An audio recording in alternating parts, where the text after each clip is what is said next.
Calling to order Historic Landmarks Commission, May 26, 2021. And so let's start with, first item is item A, public comment. Remember, the public may address the commission for up to 2 minutes on any subject within our jurisdiction that is not scheduled on this agenda for public discussion. Chair, I think we need a roll call first. Let's roll call. Oh, sorry. Yeah, sorry, I was going by the regular agenda. All right, roll call. Yeah, let's do that. You're not looking to get fired, are you? That's right. Just as long as I don't do in-person meetings with you all. Especially Commissioner Drury. All right, roll call, please. All right, thank you. This is Mary. I'll go ahead and take the roll call, and I'll start with Chair Grumbine. Present. Vice Chair House is absent. Commissioner Dordan.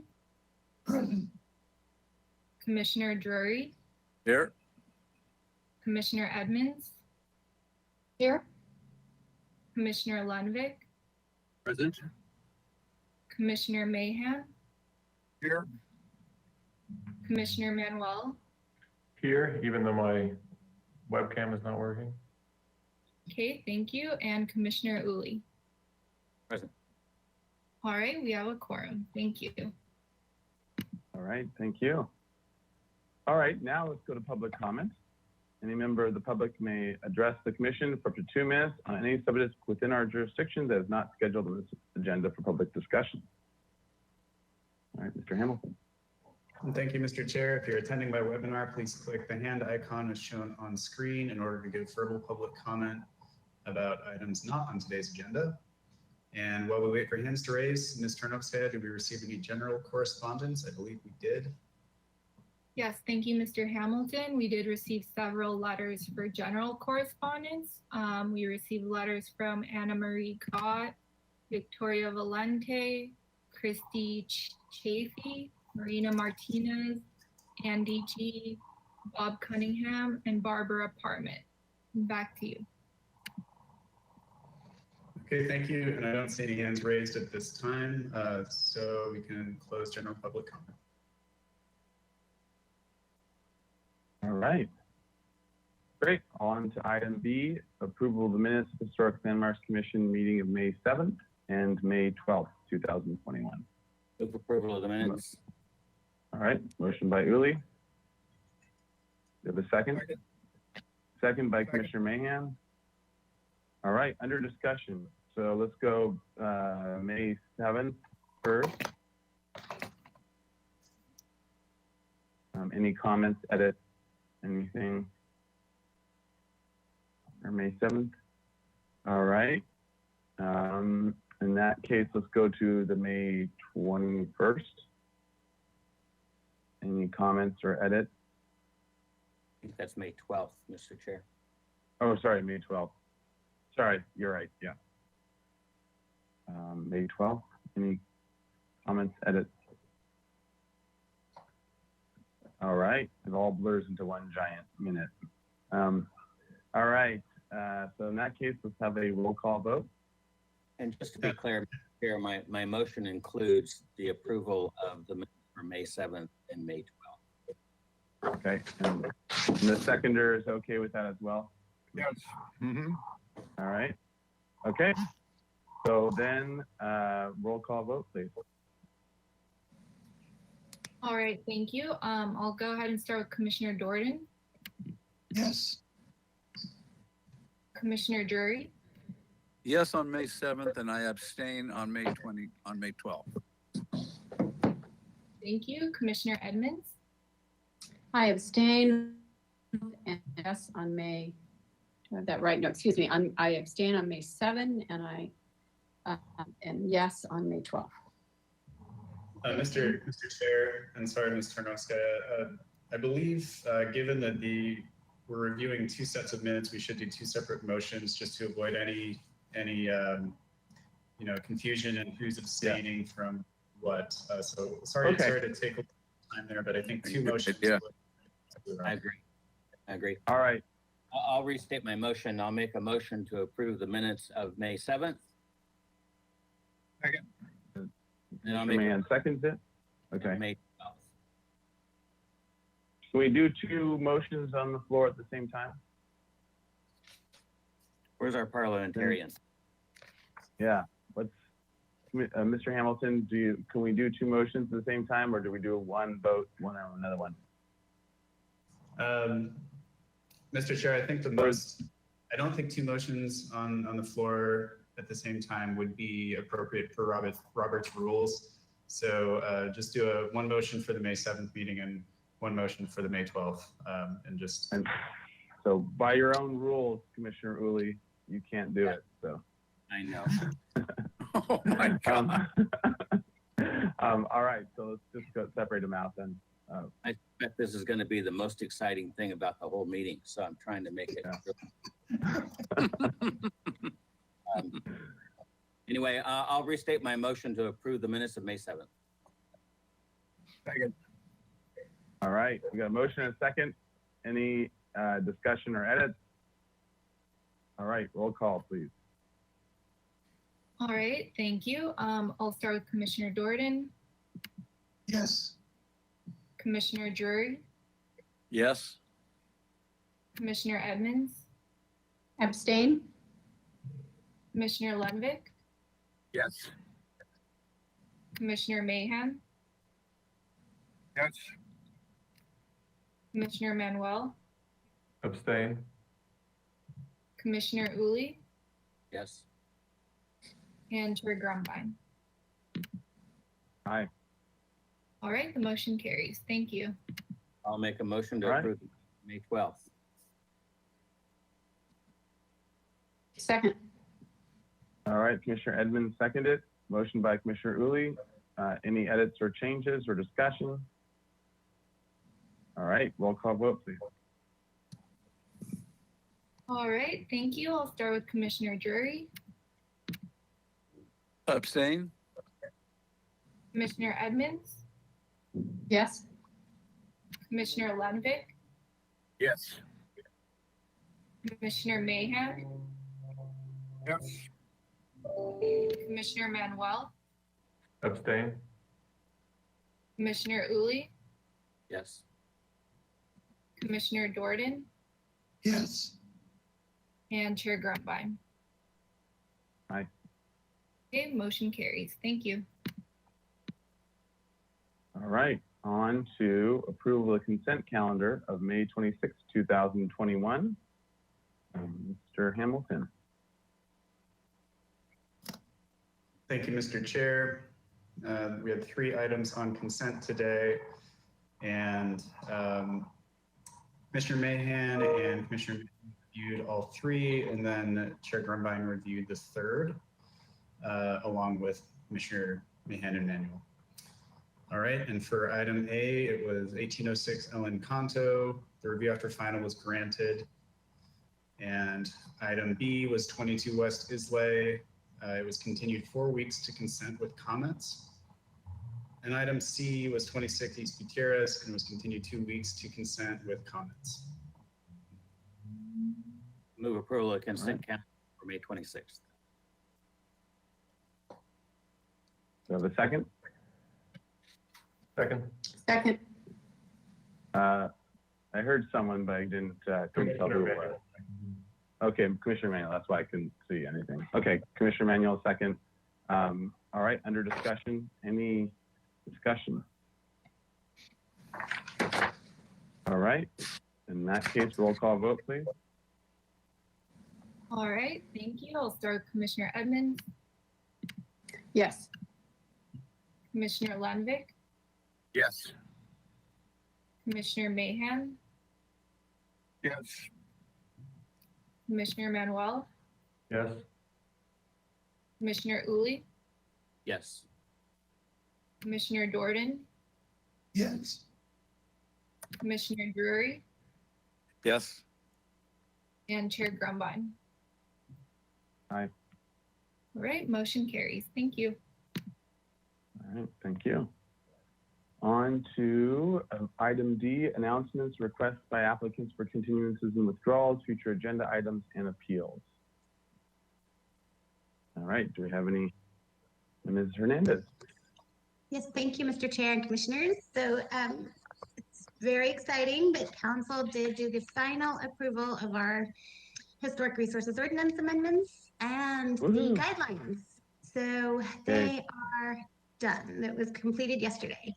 So it's like such a huge relief now. We all have to get to work on our end, at staff end, changing all the language and paperwork, but it's really exciting. And the other announcement I have is really quickly, I also have been approved by the city to do a Santa Barbara Historic Preservation Instagram blog. And so that'll be starting in June, just featuring one historic building every few days. And I'll send you information, you can follow that. And it's just trying to follow the historic resources element of the general plan to really educate the community as much as we can on our historic resources, trying to reach a broader audience. So I'll send you an email with that. You can Great. follow. Thanks. Sounds good. All right, Mr. Hamilton, other announcements or news as well? Yes, I just have one regarding a future agenda item. I just wanted to mention for any members of the public attending that the Mission Canyon Bridge concept review is coming up on June 9th. So that will be the regular 1:30 p.m. Historic Landmarks Commission meeting. There will also be a site visit for the commissioners on Monday the 7th at 10 a.m. And the meeting spot is Rocky Nook Park. The public is invited to attend, but no public testimony will be taken at that site visit. It's mainly just to orient the commissioners to the site. And if you have any questions about that site visit and logistics, feel free to contact me. That's all I got. Thanks. Mr. Chair, Great, thank you. Mr. Uli, Commissioner Uli. I will need to leave the meeting at 10 minutes to 4. All right, that's our new goal, is to be done by. See if we can do it.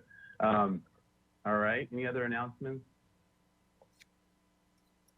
Okay, in that case, let's go to item E, subcommittee reports. Any subcommittees meet since last time? Commissioner Mahan? Yes, Steve House, Commissioner House, and myself have both reviewed the preliminary drawings, the landscape drawings and construction drawings, I guess you would call them, for the bicycle paseo. And we both found them to be very, very close to what we had asked for at our prior meeting. We were very pleased. Some things that we're getting that we asked for, we're getting sandstone curbs being incorporated into the design. We're getting a brick, real brick, not imitation brick. We're getting many of the planters have been expanded. The trees and the landscaping are quite nice. And both of us were very pleased with these drawings. And I sent our compliments to the city committee that we're working with at transportation. So it's coming along nicely. And I would say I think they're staying on schedule so that they can get that money from the federal government to build it. Yep, sounds good. Thank you very much for that. And thank you to both you and Vice Chair House for all your work on it, and to staff for and for the team that is now working or continuing to work on it and refine it per Commissioner Mahan's and Vice Chair House's input. So thank you to everyone for making it better. I think that it's going to set a standard, a very high new standard for the design and landscaping of bicycle paths. And I think that El Pueblo Viejo can be very proud of what they're going to get. Great. Fantastic. Well, it makes all that pain worth it then in the end. Thank you for that. All right, other subcommittee reports? All right. In that case, let's move on to our first item. Item 1, 26 East Gutierrez Street. This is a miscellaneous action item. This is a historic resource listing or designation. This is review of historic significance report and accept or not accept the findings of the report that the church building constructed in 1925 as the Second Baptist Church was established as an important institution to Santa Barbara's African American Black community may be eligible as a historic resource.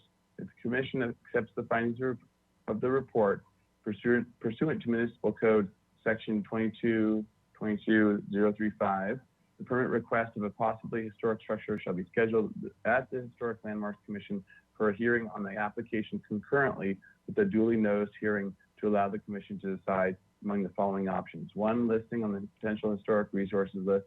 2, structure of merit designation, or 3, city landmark designation. All right. So with that, Ms. Hernandez. Thank you, commissioners and Chair Grumline. I want to apologize. I had a complete formatting breakdown on my on this document. So like all the I had to redo all the spacing and so I know there's still a few typos in there, and I see them every time I read through it over and over. So I'm sorry about that. I really want to apologize. I don't want to have that. I will fix those. I promise you. So I wanted to start off with that, but this is a really important institution to the African American Black community in Santa Barbara. It was constructed in 1925, 1926. The architect was the Reverend Thomas, who was also an engineer and builder, and it was completed in the vernacular style. I want to just begin by historic integrity. The only main alteration to the building that was the stained glass windows in the front elevation were replaced in the 1950s, and the original windows on the side elevations do remain intact, which have like more of a milkier glass configuration than the more textured glass of the 1950s. But the church still does convey its integrity of location and design, setting, feeling, and association as a vernacular style church in Santa Barbara. It is really important to the character, interest, and value as a significant part of the heritage of the city. In American cities across the country in the early 1900s, churches were crucial anchors of the African American Black communities. They represented places for community leadership, as well as centers of social life, business networks, and civil rights activism. Different denominations played vital roles in allowing the African American Black congregants to express their individuality while tying them to the broader community. The church has deep roots in the African American Black history as an institution with far-ranging meaning and significance. The Second Baptist Church of Santa Barbara was actually founded in 1910 and as the Mount Olive Missionary Baptist Church. The meetings were held in a small house on the corner of Ortega and Santa Barbara streets, and it was one of the first churches in Santa Barbara established for the African American Black people in Santa Barbara, with St. Paul's AME established in 1903. The pastor, Reverend Dr. H.B. Thomas, came to visit the congregation. He was actually on his way to New Orleans via Los Angeles, and he came to preach to this small congregation, and he found his calling and became the church's pastor until he died in 1949.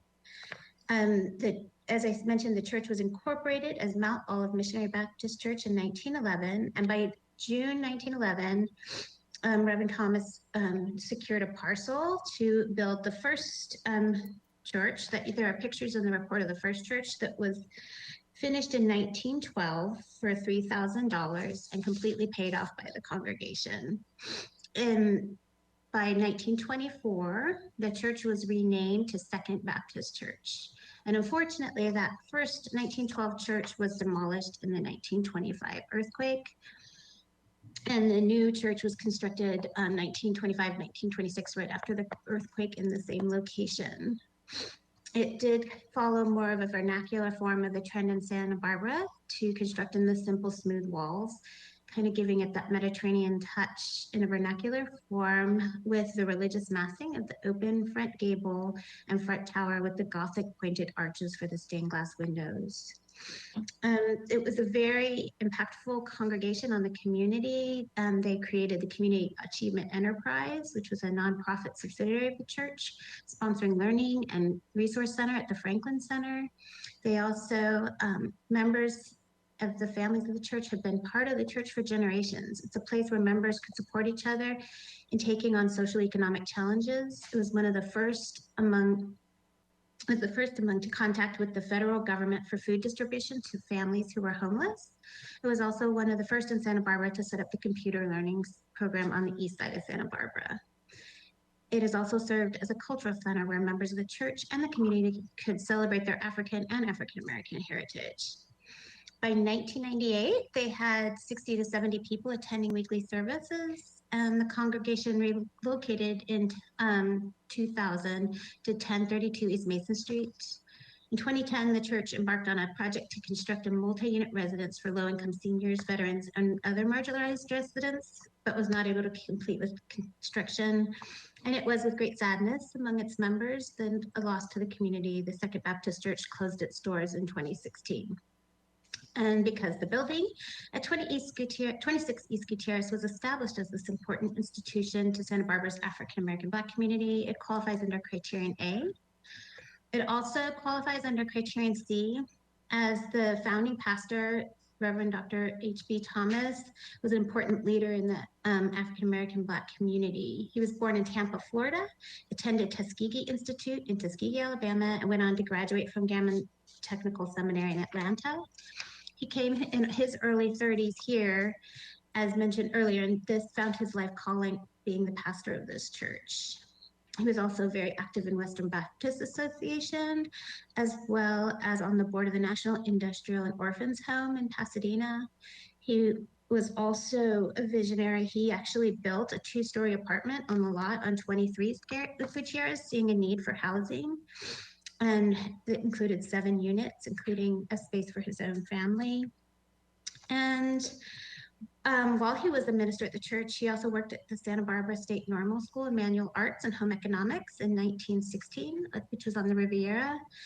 It was noted in the Montecito Journal that Booker T. Washington from Thomas's alma mater spoke at the Normal School in 1914. And this was a huge moment in Santa Barbara history. Over 1,500 people came to that lecture.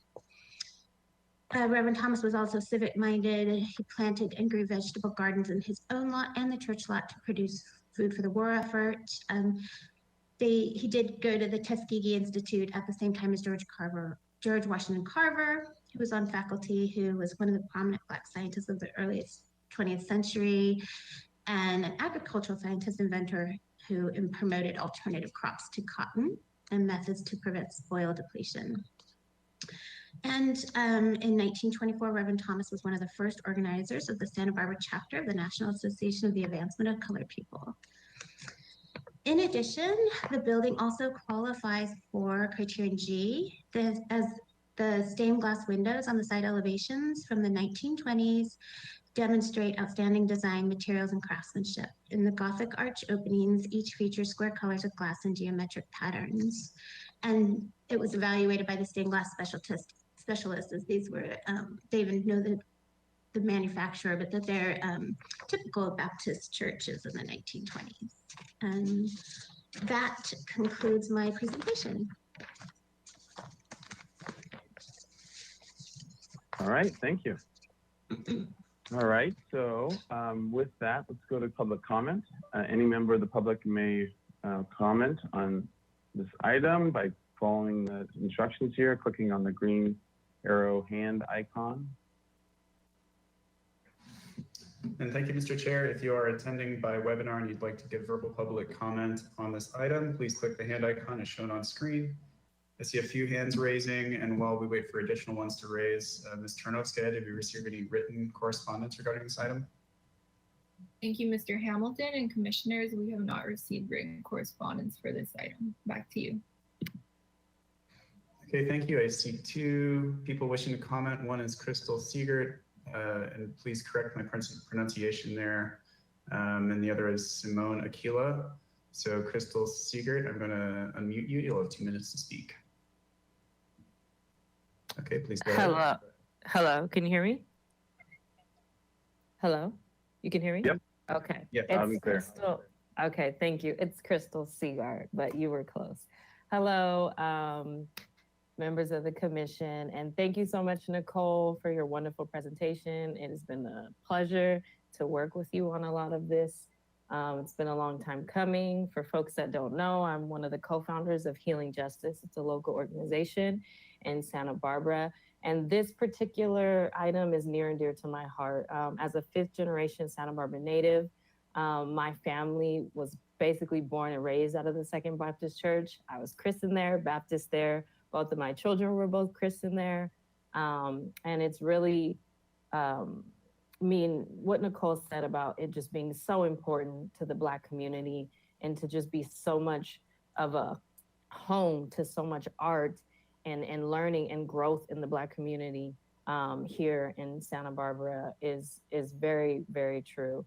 And it was very sad to see the closure of the Second Baptist Church, and that was due to a big lack of support by the Santa Barbara community. And as the first Black Baptist church in Santa Barbara, I think it's important to preserve this history, especially when we're looking at the state of the nation we're in now, when people are demanding that Black Lives Matter all around the world. It means a lot to designate historic landmarks like this and to say, hey, Black Lives Matter here in Santa Barbara. Again, like I said, I grew up in this church. My family is a part of this church. It means so much to the Santa Barbara community, especially the Black and African American community. And I think it's just important to really make investments in uplifting and supporting Black folks in the community by making sure that we tell their stories and their histories. And this is a big part of history in the Santa Barbara community. And as the building is still standing, it is important to designate it as an historic landmark. Thank you for your time. All right, thank you. Okay, thank you. And also thank you for your correction there on my pronunciation. Okay, next up, we do have an additional hand raised by Letitia Forney, but I'm going to call on Simone Aquila first. Okay, and you have 2 minutes to speak. Please go ahead. Hi, everyone. This is Simone. I'm also one of the co-founders of Healing Justice Santa Barbara. Really sharing so much gratitude for Nicole, but also for the Black elders who have trusted the city and Nicole with their stories and also their legacies. I would say something you learn a lot through the Christian faith and through the church is that you can really tell the quality of someone's works and their faith by the fruit. And it has been a blessing, a true, true blessing to know Crystal. And that tells me all I need to know about this church and this parish. The report in itself was moving. The pictures, the stories of this man who was committed to creating affordable housing, rebuilding in the face of fires, coordinating with other Black residents. It really sounds like the type of legacy we want to make sure is protected and preserved. So I thank you for bringing this item. Again, so much gratitude to Nicole for preparing this report. And again, a final thankfulness to all the elders and members of this parish who shared their stories and histories. And I guess I'm looking to the Landmark Committee to honor that in listening and promoting the site to landmark status. Thank you. All right, thank you. Okay, thank you. And last up, we have Letitia Forney. Letitia Forney, you're unmuted. Please go ahead. Hello, can you hear me? Yes. Okay. I wasn't planning on speaking today, but I was really moved by Nicole's presentation. I am a local Santa Barbaran as well. Just like Crystal, I have deep roots for, I'm getting emotional because I just found out that my ancestor was married at the Mount Olive Church. So knowing that my history goes all the way back that far, I don't want it to get erased again in any way. So I would love for it to become a landmark so that other people can learn about this church and all the great things it did for this community. People that have went to that church are still here. So they get to, sorry, I'm gonna go now. So thank you. I'm very moved by this and I really, really hope that you all move forward. And thank you to all of the elders who have helped Nicole in this feat. So Appreciate your time. Thank you. All right, thank you. Thank you very much. And Mr. Chair, and to the commission, there are no additional hands raised. So back to you. All right. I have you. one quick comment. I just wanted to Sure. follow up, just letting the commission know there is a new owner of the building who is really interested in restoration and really honoring this building. He was at Consent this morning with a project, and he's been working with the community and Healing Justice as well, hoping to share the space with events with the community. Just wanted to follow up with that short bit.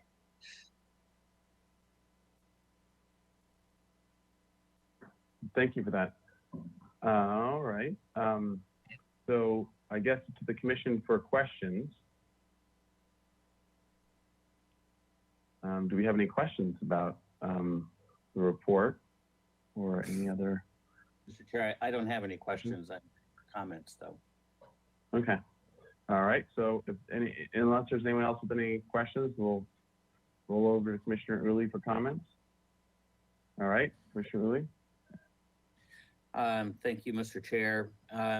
When we were doing the research for the church up the street, St. Paul's, this building came up in that history. So I'm aware of its strong connection to the community and in particular the African-American community. I'm supportive of it being designated, but I would like to start with a conversation about structure of merit for two reasons. One, for landmark status, I believe we should have a fairly detailed report, much like we did for St. Paul's, so that we thoroughly document and understand its history. Second point for structure of merit is that the building, while retaining a number of key features, is lacking in 100% integrity. There have been modifications to it, albeit minor. These things should be documented as part of a potential landmarks nomination. And so I would suggest the commission consider structure of merit first and strongly encourage the work to make it, advance it to a landmark. All right. Comments, other commissioners? Mr. Chair? Yes, Commissioner Drury. As usual, Commissioner Uli has a reasonable and proper path. I would agree with his comments.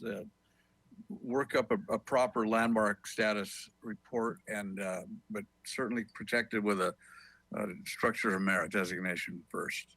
Thank you. Mr. Chair? All right, Commissioner Mahan?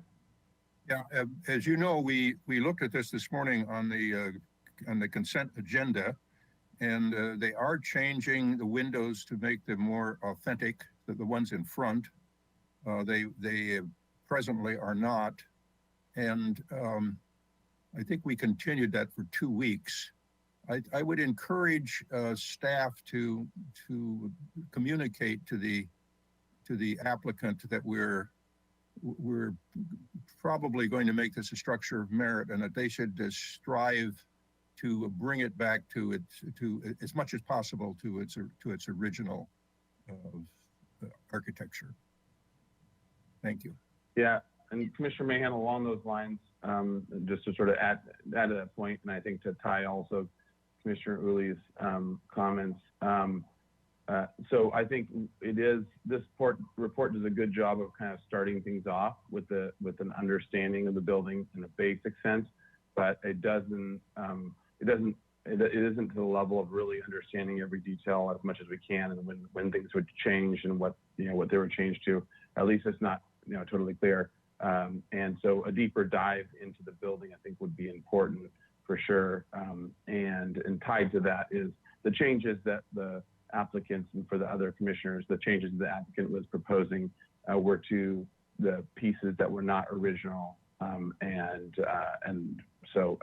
I think that's it's with the thinking of it as a historic resource in a lot of ways, but I think that it is a deeper dive in terms of understanding what all the pieces were and when they came about would be important for the landmark, would be important for the landmark consideration and designation.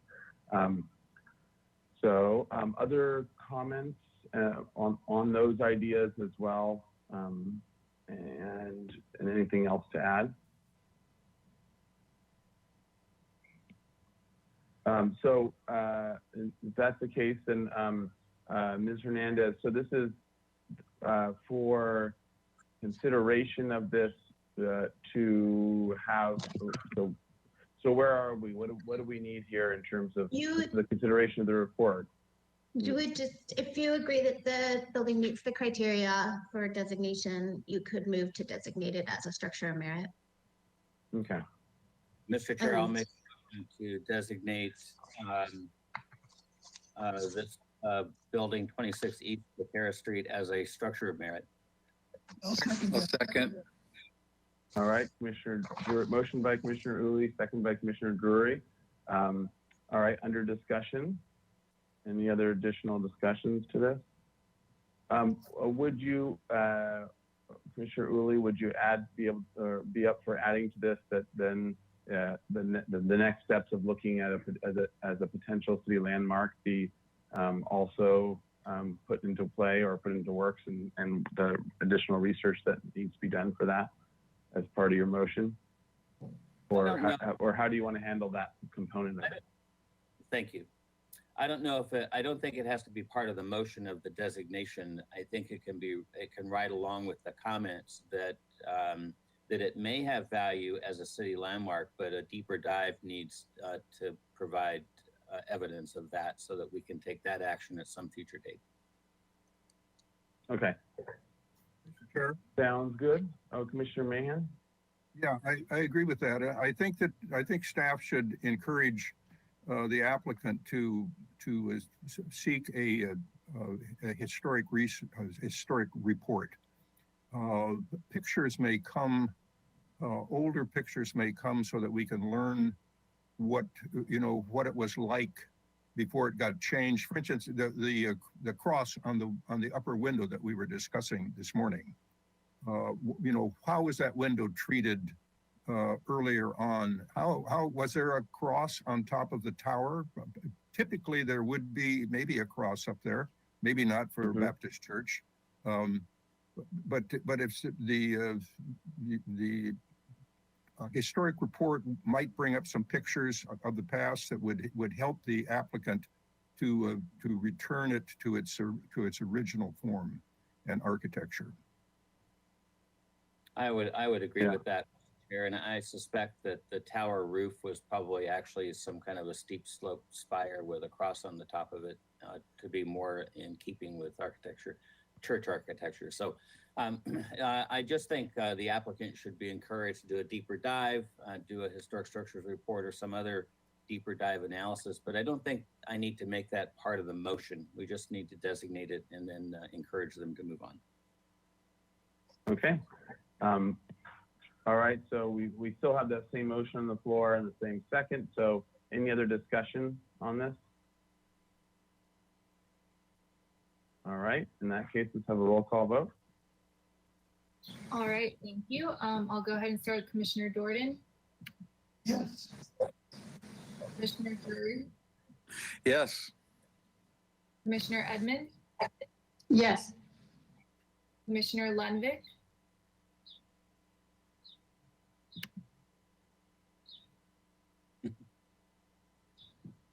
Commissioner Lundvik.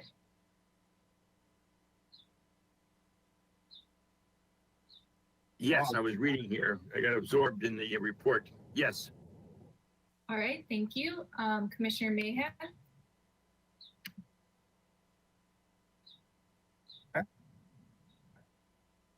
Who was that? Commissioner Mahan. Yes.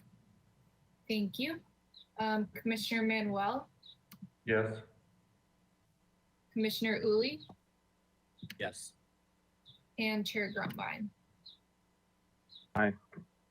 All right, the motion passes. Thank you. All right. Thank you all. And yeah, thank you to the and the applicants as well, as this is an important building in our community. All right. On to item 2. 22 West Islay Street. This is a miscellaneous action item, historic resource listing or designation. So this is a review of historic significance report and accept or not accept the findings of the report that the Craftsman bungalow constructed in 1911 may be eligible as a historic resource. If the commission accepts the findings of the report pursuant to municipal code, the permit request of a possibly historic structure shall be scheduled at the Historic Landmarks Commission for a hearing on the application concurrently with a duly notice to allow to the commission to decide among the following options: either 1, listing on the potential historic resources list; 2, structure of merit designation; or 3, city landmark designation. All right. So with that, Ms. Hernandez. Thank you, Chair Grumbine and commissioners. Sorry, something just banged in my house. Sorry. The front of the building is the building under consideration today, constructed in 1911. The rear building was completed in 1978. The building is, as I said, you said, in the Craftsman's bungalow style. What's really significant about the setting of this building is it sits across the street from the whole row of the Hooper Craftsman bungalows that were all designated structures of merit. And they really feature a streetscape that's intact example of early 20th century Craftsman bungalows all together as a whole. So the integrity of the Craftsman bungalow is really high, keeping all its original elements that were in, so that it can convey its original appearance of 1911. And it does qualify under criterion D as an exemplification of the architectural style. As noted, it was designed in the Craftsman style, which were known for their intimate scale and intricate wooden details, gently layered over wood, clapboards, shingles, stone, and brick. And they were extremely popular throughout the US during the first 30 years of the 20th century. The Craftsman bungalows exemplify a time when the bungalows took America by storm, the typical bungalow being 1 story, suited to our warm climate in California, with overhanging eaves and multiple windows and large porches to provide shade and cross ventilation for the days before air conditioning. They became a visual motif in California, along with our citrus groves and palm trees, as part of California's setting. This bungalow in particular exemplifies the following simple intricacies of the Craftsman style. It has the low-pitched front-facing gables overlapping each other, giving sort of a sense of horizontality, with large overhanging eaves adorning the flat brackets. The decorative wood grills are in the gable peak. The exterior walls have the wood shingle siding, and the partial front porch has brick walls with short tapered posts that are sort of I always see those as the character defining feature of the Craftsman house that sit on these massive piers.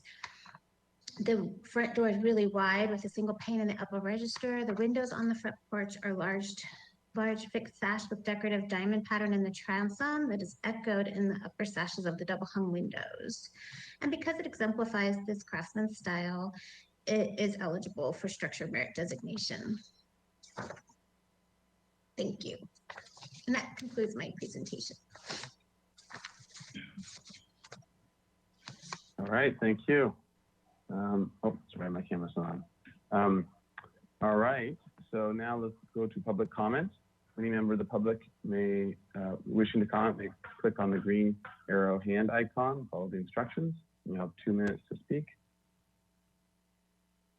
Thank you, Mr. Chair. And if you are attending by webinar and would like to give verbal public comment, please click the hand icon as shown on screen. And while we wait for hands to raise, Ms. Turnokstad, have you received any written correspondence on this item?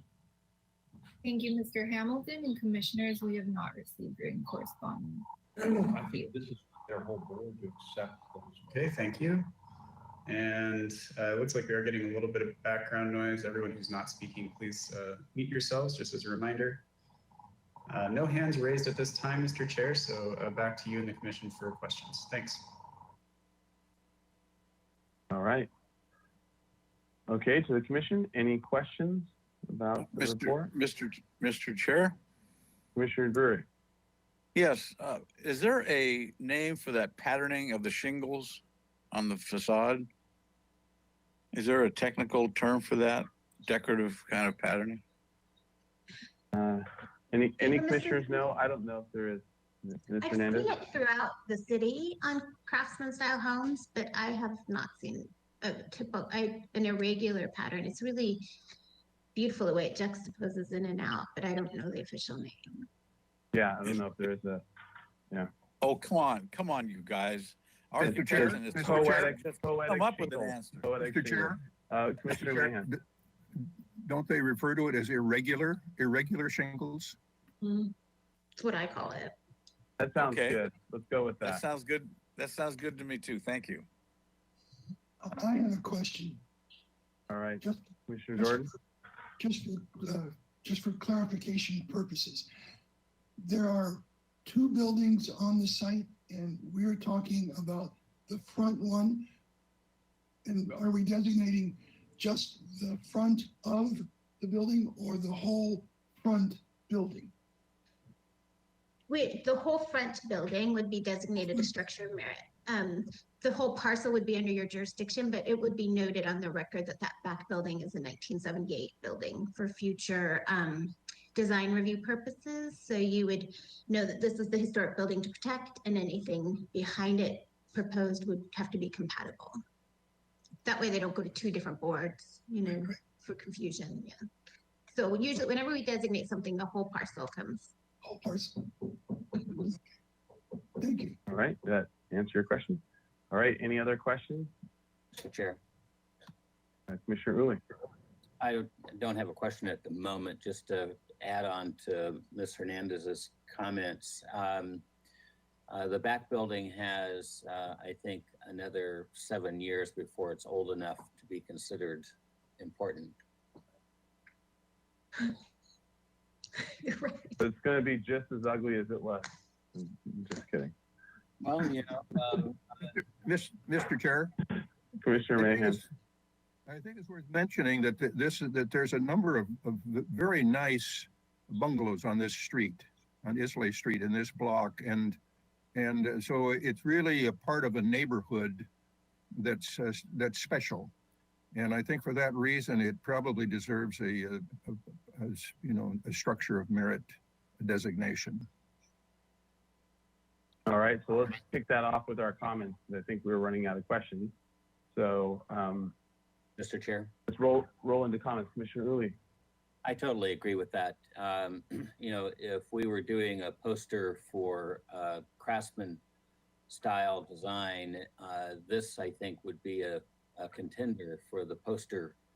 It has excellent detailing. The brickwork, the irregular siding, the truncated columns, the patterns on the window, the glass. It has a high degree of integrity pretty much all the way around it. And so I would totally support structure of merit. All right, other comments? All right, well, probably. Mr. Chair, I'll make a motion for designating it as a structure of merit. Second. All right, motion by Commissioner Mahan, second by Commissioner Uli. Any discussion? All right, roll call vote, please. All right, thank you. I'll go ahead and start with Commissioner Drury. Yes. Commissioner Edmonds, Yes. Commissioner Lundvik, Yes. Commissioner Mahan, Yes. Commissioner Manuel, Yes. Commissioner Uli, Yes. Commissioner Jordan, Yes. and Chair Grumbine. Aye. All right, the motion carries. Thank you. All right, thank you. All right, so we are on to item 3, 1618 Gillespie Street, miscellaneous action item for structure of merit designation.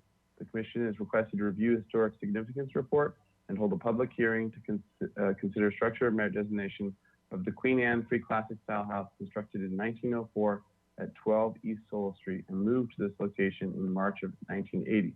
The HLC Designation Subcommittee reviewed the nomination on April 23rd, 2021, and recommended the designation consideration to the full commission.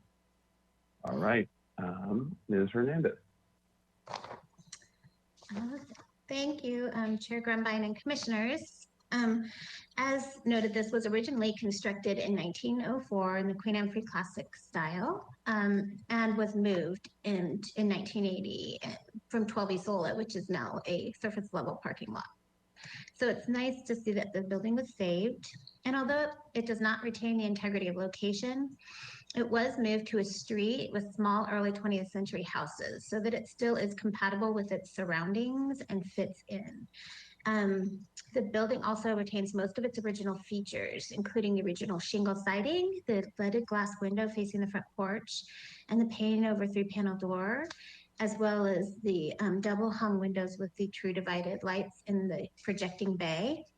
The only thing that's changed, and this is the 1978 photograph from the survey, was that dormer is no longer on the hipped roof.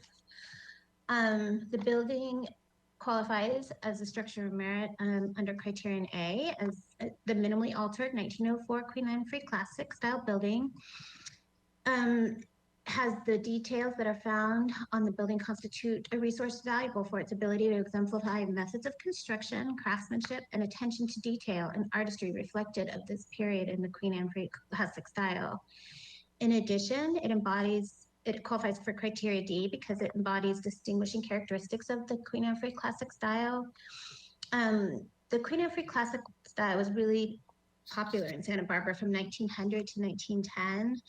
The highly decorative Queen Anne was declining in popularity, while this was becoming much more popular as it was a much simplified version without all the ornate brackets.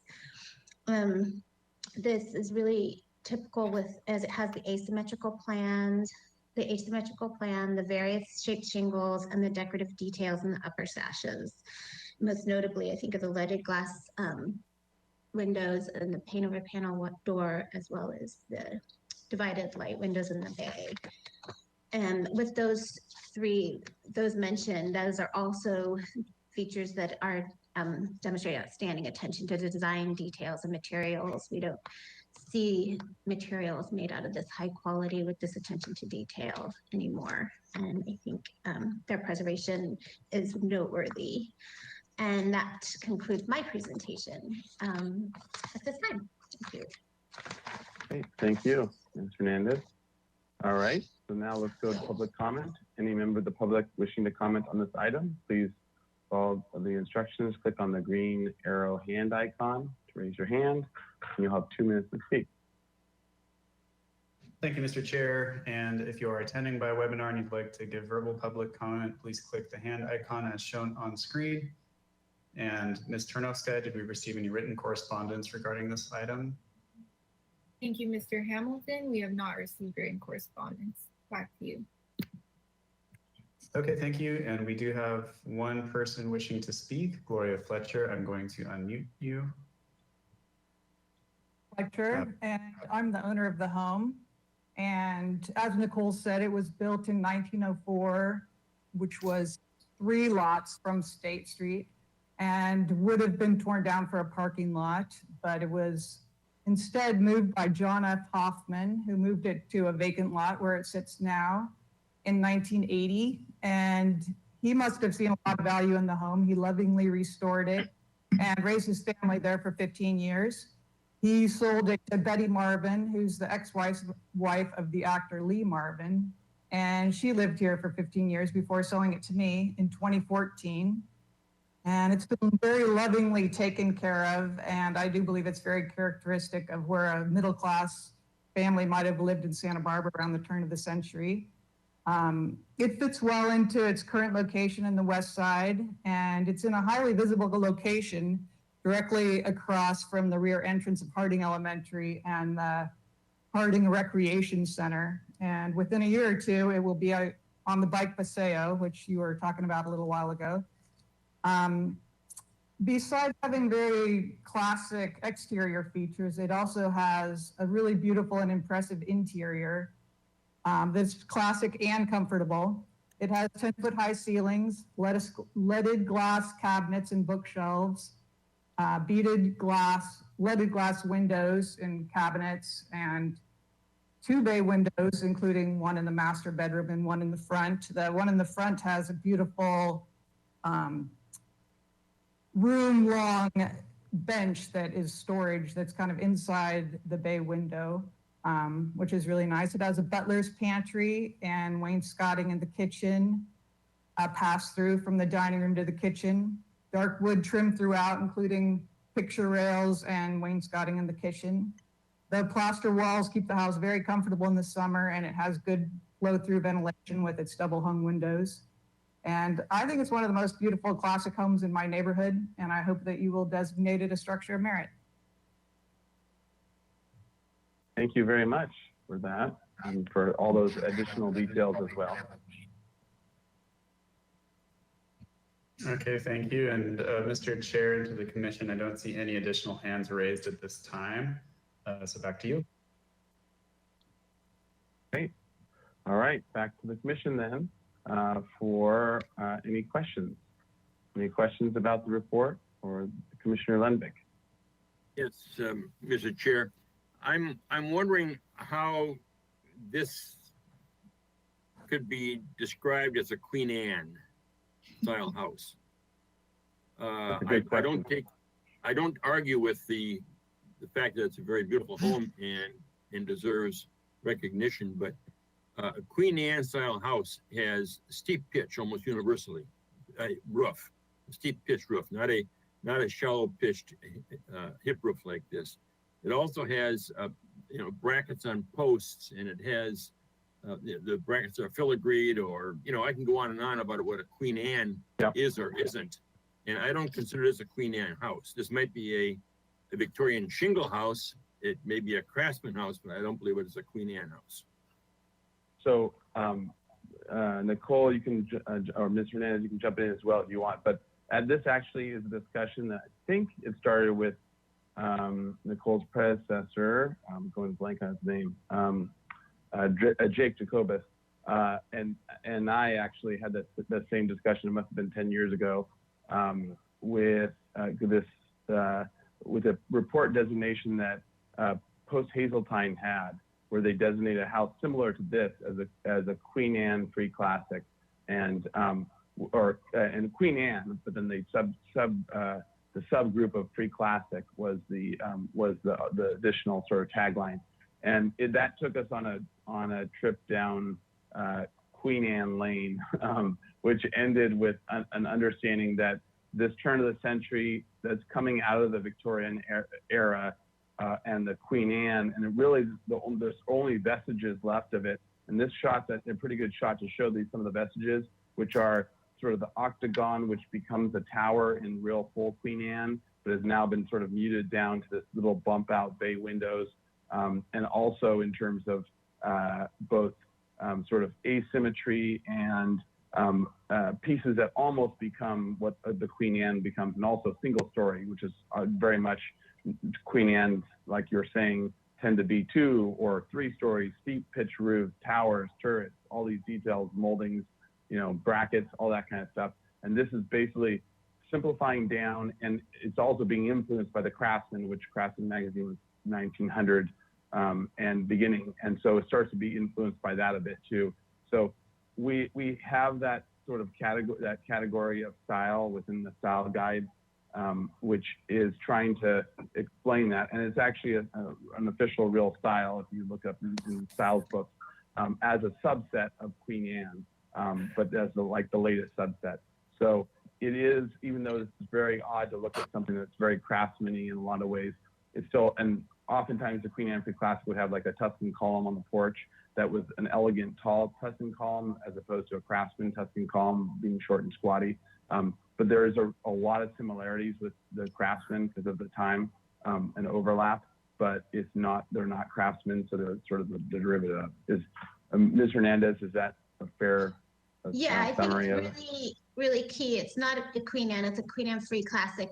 So it's like the transition out of the Queen Anne's, and they were really just popular from like 1900 to 1910 and into the more simplified Craftsman. So you can start to see the American tastes changing. They no longer want that ornate, and it's all simplified. And it's probably, and I think it was also being influenced by American Colonial Revival, which was a really 1876 was the kickoff of it, but it really didn't pick up steam till the 1900s, early 1900s. And so you can see some of that detailing in the entablature of the roof eave, where you don't have the Craftsman, typical rafter tails. Instead, you have an actual cornice wrapping around with the architrave and frieze, and then the upper part corona. So, but it's all been simplified. So that's the classic part of it too, where it's getting influenced by the American Colonial Revival. Does that defend the report enough for that you're satisfied, Commissioner Lenvik? No, it does not. I mean, if you Okay. stand back, if you stand back and look at, if you stand back and look at the house, and you look at those features that are typical of Queen Anne, steep pitched roof, porch across all of one side, brackets and whatever. It has none of the strong features that represent Queen Anne, even blending off into something else, freestyle or whatever.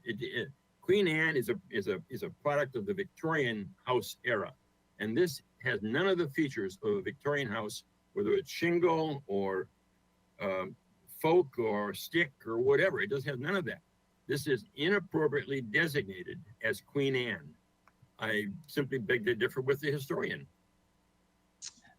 Okay, so it's not, I can send you the style guide on Queen Anne Free Classic. It has to have that Free Classic on there. It is not a Queen Anne. Not a Well, Queen you- Anne. Queen Anne Free You Classic. send all me I that, and I'll can be say. glad to read it. But lacking that, I cannot support this as the architectural character that we're attaching to it. Understood. May I add a Okay. comment? Oh yeah, sure. Commissioner, is that Commissioner Emanuel? Yes, it is.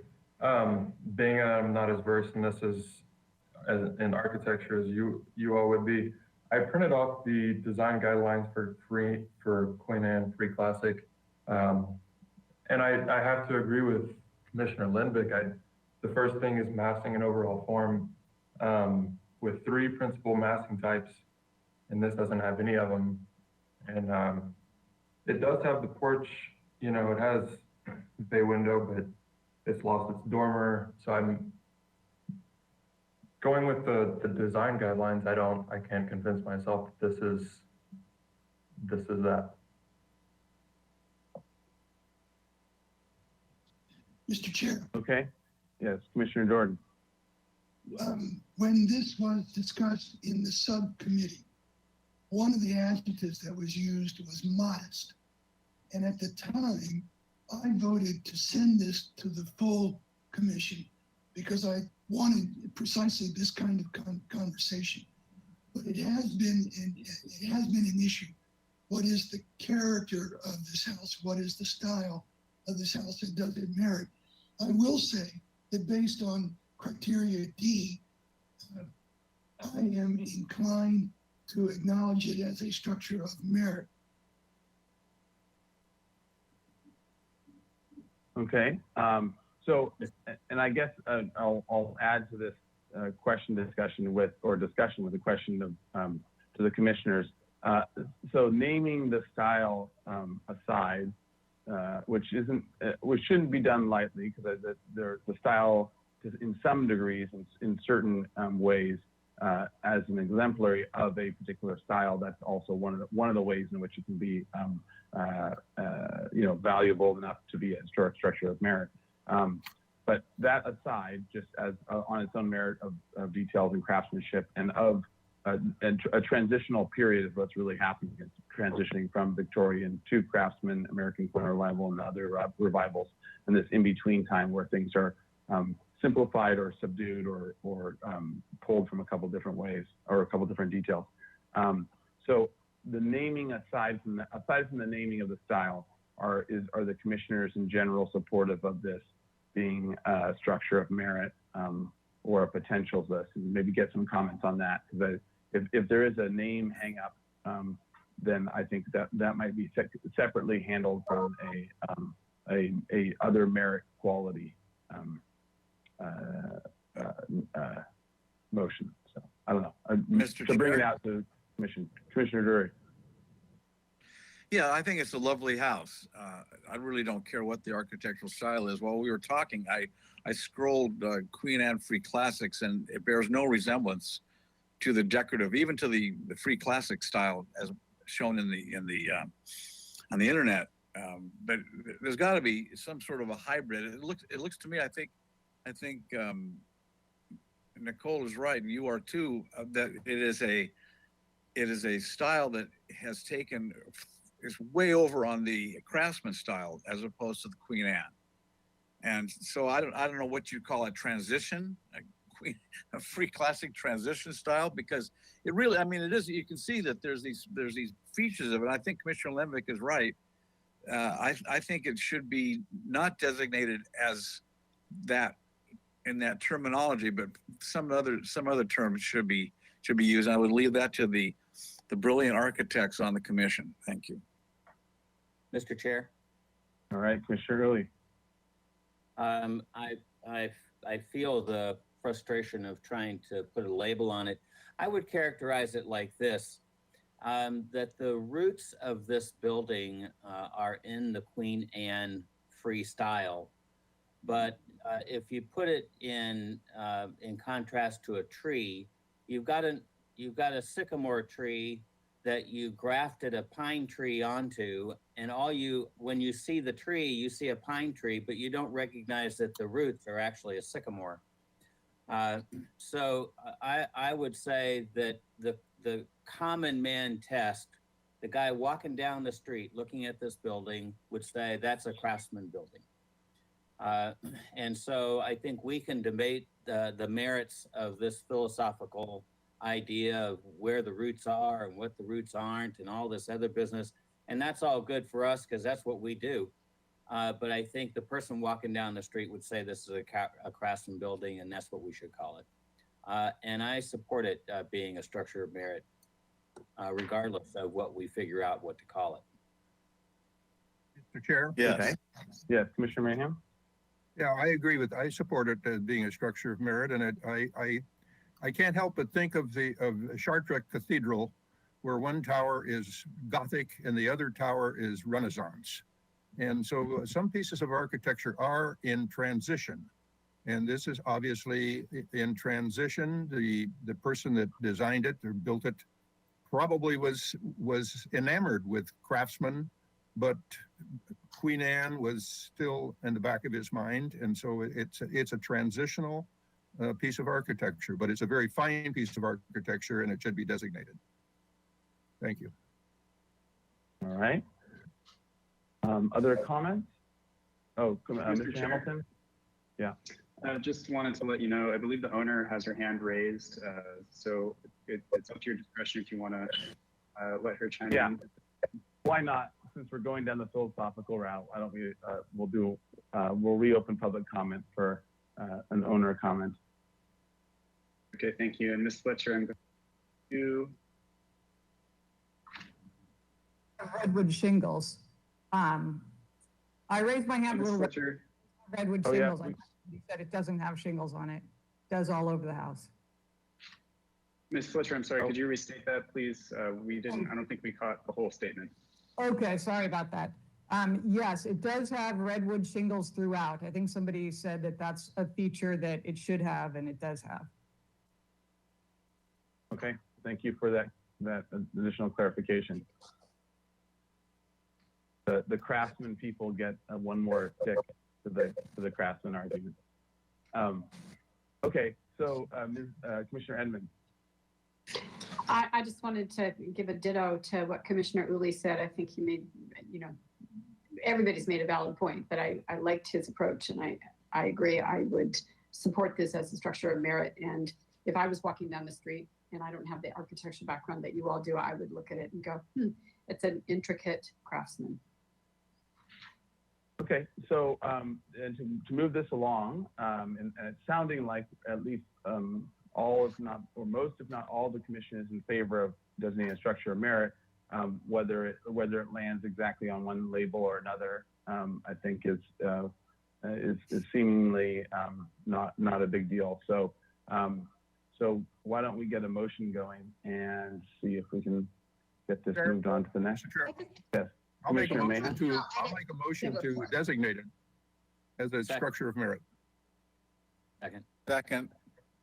All right, Commissioner Uli, I heard you say second first. So motion by Commissioner Mahan, second by Uli.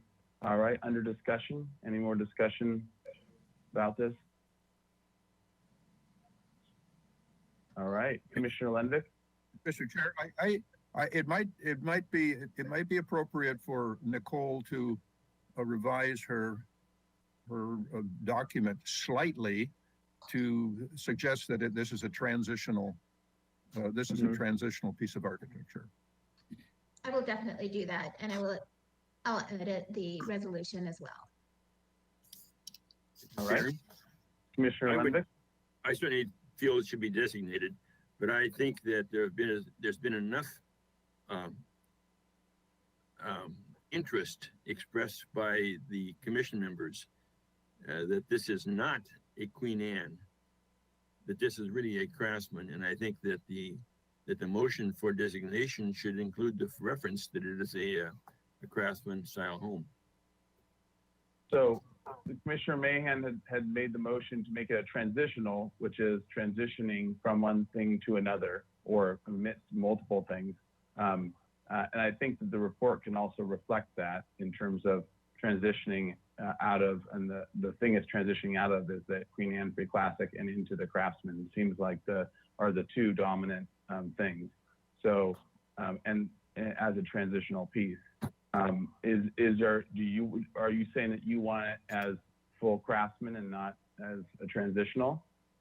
Yes, there is nothing in this house from the standpoint of the roof shape, anything that indicates this is a Queen Anne style, even transitional or free form or whatever. It is simply not there. And those of us who have, minimal knowledge about architecture have expressed that so far, and I think that we should really respect what is obvious, obvious to the pedestrian, common man. So as a response to that, I think the transitional does, but this is certainly not a full Craftsman house, and there's plenty of details that you can find that aren't Craftsman about this. So. I think that the current motion is that it's on the transitional. If the maker of the motion and the seconder want to change that to make it a Craftsman and not transitional, so the question goes to them. Do you want to change it, maker of the motion first, and to make it a Craftsman only, or do you want to keep it at transitional? I think that if Nicole corrects her document to discuss the fact that this is a transitional, transitioning to Craftsman, that would be adequate. All right, I agree with that. I think the only thing that is really clear about this is that it is transitional. All right. Okay. So that's where the motion is still sitting. Any other discussion? All right. In that case, can we have a roll call vote, please? All right, thank you. I'll start with Commissioner Edmonds, Yes. Commissioner Lenvik, No. Commissioner Mahan, Yes. Commissioner Manuel, No. Commissioner Uli, Yes. Commissioner Jordan, Yes. Commissioner Drury, Yes. and Chair Grumpine. Aye. Okay, the motion carries. Thank you. All right, thank you. Okay, we are now on to item 4, 1915 Las Tunas Road, the miscellaneous action item. This is for structure of merit designation, the commission is requested to review historic significance report and hold a public hearing to consider structure of merit designation of the Spanish colonial revival style house designed in 1929 by noted architect Reginald Johnson, FAIA, with a garden designed by noted landscape architect Ralph Talent Stevens. The HLC designation subcommittee reviewed the nomination on April 23rd, 2021, and recommend the designation consideration to the full commission. All right. So with that, Ms. Hernandez. Thank you, Mr. Chair and Commissioners. As you noted, the house was built in 1929, designed by Reginald Davis Johnson, FAIA, and landscape designer Ralph Talent Stevens. It was designed for J. Henry Barons as the Cuatro Vientos, House of the Four Winds, in the Spanish colonial revival style. It does retain most of its original features in good condition. So it has high historic integrity of location, feeling, setting, design, materials, and association, and conveys its original 1929 appearance. It qualifies under criterion A, as this 1929 Spanish colonial revival house is important to the heritage of Santa Barbara, not only for its designer, Reginald Davis Johnson, FAIA, and for it being one of in the Spanish colonial revival style that is essential to the identity of Santa Barbara and the work of one of the most noted practitioners of that style. It is also qualifies under criterion D as an exemplification of the Spanish colonial revival style that is important to the city. This building demonstrates the following character defining features of the style. It has an emphasis on expansive planar wall surfaces, punctuated by carefully placed plaster grills and recessed openings. It has a complex of voids and masses that create an interplay of volumes. The roof is covered in terracotta tiles with an emphasis on terracotta tile edge that creates this decorative edge from the roof to the wall. It also has wide eaves adorned with heavy wood brackets and venting beneath the wide eaves, accomplished through decorative grouping of openings in the stucco. The windows are recessed and they're paired casement wood windows with lights divided horizontally. Some of the windows also feature operative louvers. The large heavy wood balconies on the front elevation have heavy wood columns, each with carved column capitals. And the wrought iron Juliet balcony on the rear of the building is character defining, as well as the arched loggia that has the original tile floor and wood ceiling, which I just saw that picture flash a minute ago. And as noted earlier, it's identified with the creation of a person whose effort has significantly influenced the city. That would be Reginald Johnson, FAIA. His other efforts include Kate School, the world-renowned Biltmore Hotel, Bella Squardo Clark Estate, the Santa Barbara Downtown Post Office, and other buildings that have won him the acclaim of contributing to the emerging aesthetic and heritage of the city and the state.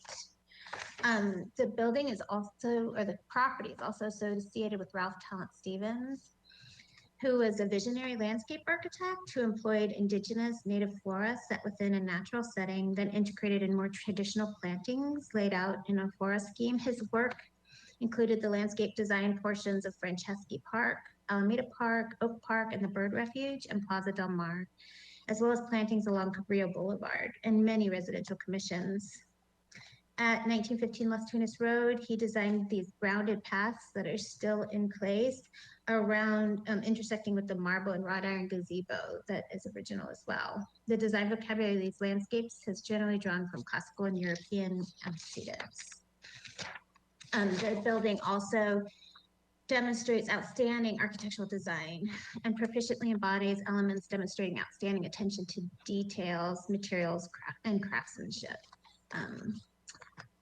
And that concludes my presentation. I think this is an excellent example of Reginald Johnson's work. A real treasure in the city. Thank you. Thank you, Ms. Hernandez. All right, so with that, let's go to public comment. Any member of the public wishing to comment on this item, please click on the green arrow hand icon to raise your hand, and you'll have 2 minutes to speak. Thank you, Mr. Chair. And if you're attending by webinar, please click the hand icon as shown on screen. give verbal public comment. And while we wait for hands to raise, Ms. Ternovskaya, did we receive any written correspondence on this item? Thank you, Mr. Hamilton. No written correspondence was received for this item. Back to you. Okay, thank you. It looks like we only have two audience members in attendance and no hands raised at this point. So, Mr. Chair and to the commission, back to you. Thank you. All right. So come to the commission with any questions.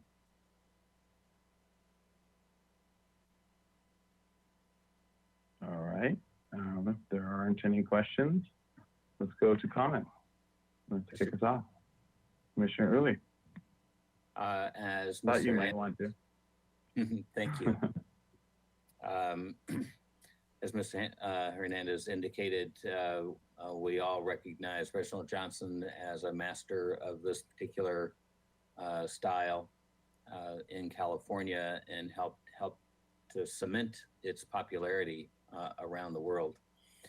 So I definitely support this application for structure of merit and would encourage the owner to consider advancing it to a landmark status. It has, I would say, probably a higher than 95% integrity rate. The house, for the most part, is unchanged. Might have been modernized a little bit here and there for modern conveniences, but pretty much the house remains as it was designed and constructed. The site pretty much remains as it was designed and constructed by its landscape architect, who I think we all agree is among the top of his peers and profession. I think it has a lot going for it and would definitely support it as a structure of merit. Mr. Chair? Mr. Chair? Oh, sorry, I was on mute. Commissioner Drury? Yes, if that was a motion, Commissioner Uli, I would second it. I'll make that a motion then, that that 1915 Las Tunas Road be designated a structure of merit. I'll second it. All right. Under discussion, any other comments that anyone wanted to make as well in terms of, I think this is pretty obvious in terms of where it was going. Any other commissioners want to comment on it? And just as an FYI, you have been staring at the printed out plans for it for the last year on behind my head. So we did some work on it for the previous owner on some interiors. So it is a really amazing piece of architecture, and also very inspiring. So we have prints of things around that from when we worked on it. So I thought I recognized the floor plan. That's right. This is the upstairs center of where we're looking at in terms of that big, thick window up there. So, all right. Any other discussion before we vote? All right, let's go to a roll call vote, please. All right, thank you. I'll start with Commissioner Lenvik. Yes. Commissioner Mahan. Yes. Commissioner Manuel. Yes. Commissioner Uli. Yes. Commissioner Jordan. Yes. Commissioner Drury. Yes. Commissioner Edmonds. Yes. And Chair Grumbein. Aye. All right, the motion passes. Thank you. Great. Thank you. Okay, so we are actually almost on schedule. We are only 5 minutes off for item number 5, 214 East De La Guerra Street.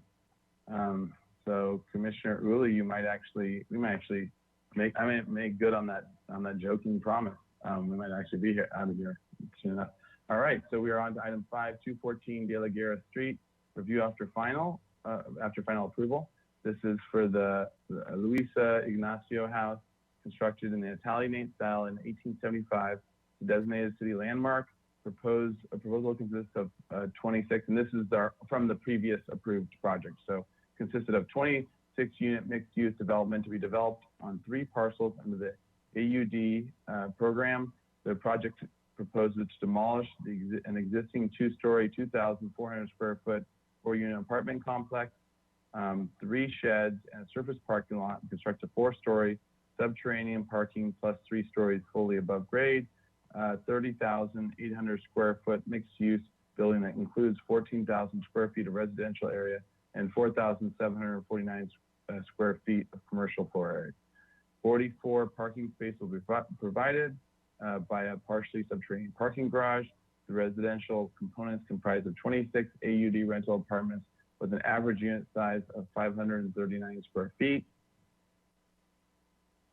Have a general plan land use designation of commercial high and residential.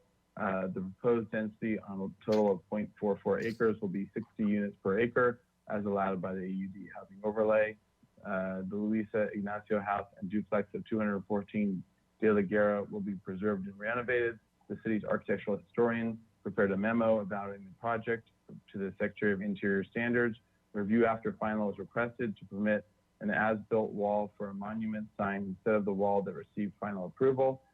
Project requires substantial conformance to the plan that received final approval on December 13th, 2017.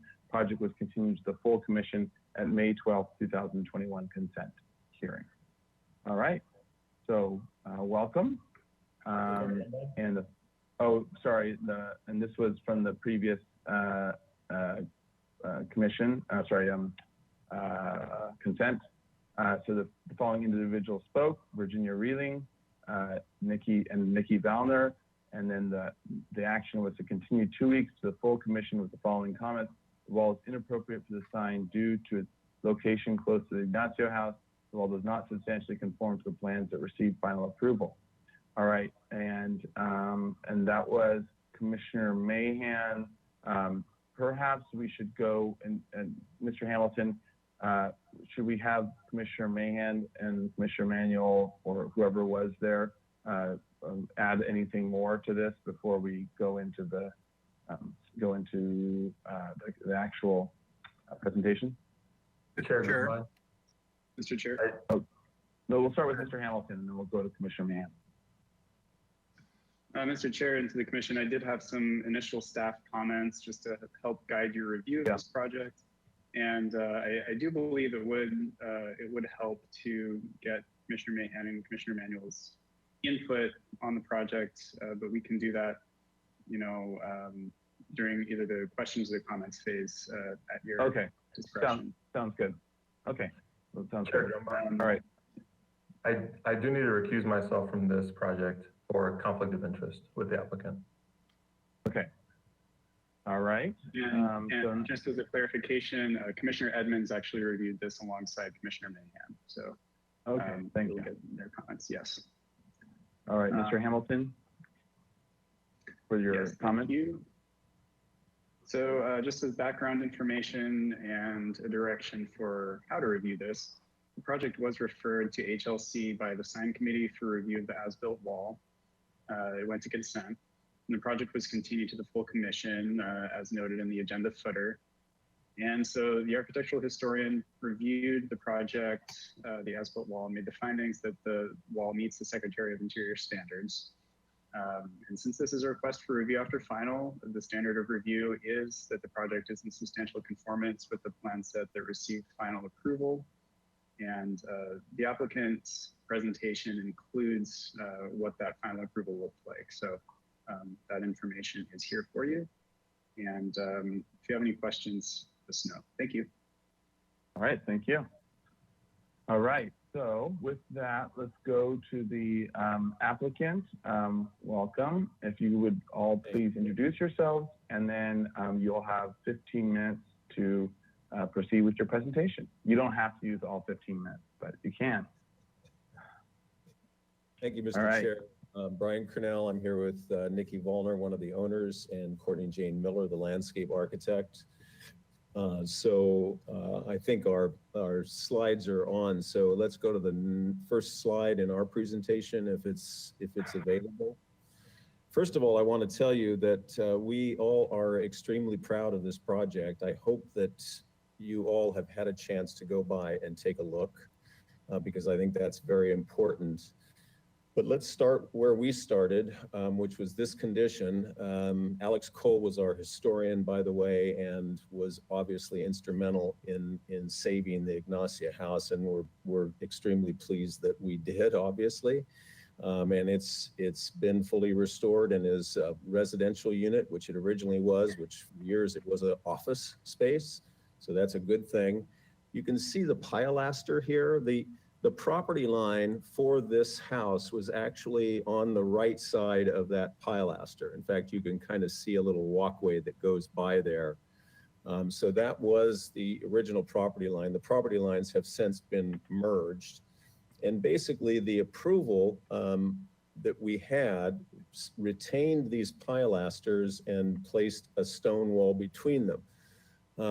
And, you know, I have confirmed with Alex, by the way, that this is not a particularly old wall. We know from a 1938 Sanborn, I think, or 36 Sanborn, somewhere around there, that there was another little house here. So our hunch is that this parking lot was built when the couple of residences that you can just see in the distance there on the left were built in the late 1940s. So that is the background. Next slide, please. So here is what was approved. So you see that pilaster. There was an adjoining pilaster that really didn't show up in that photo, but it was because it was covered with ivy, and the wall in between. So at the time that this was approved, I think the desire was to keep those pilasters and the stone to the greatest extent possible. The first blunder, unfortunately, is that this wall, in the process of the excavation and demolition, which many, if you have been by the site, you understand that this has an underground parking structure. So this pilaster got removed and lost, unfortunately. And that was one of the first events that occurred that kind of put this all in motion. But you can get a sense of where that is in relationship to the Ignacia house. Next slide.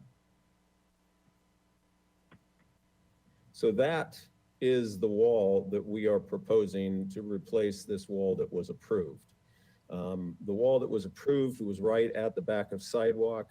This wall is back, I think, a little more than a foot from the back of sidewalk, and obviously further to towards the new project and away from the Ignacia house than what was approved. And if we scroll down a little bit, you can see it in plan.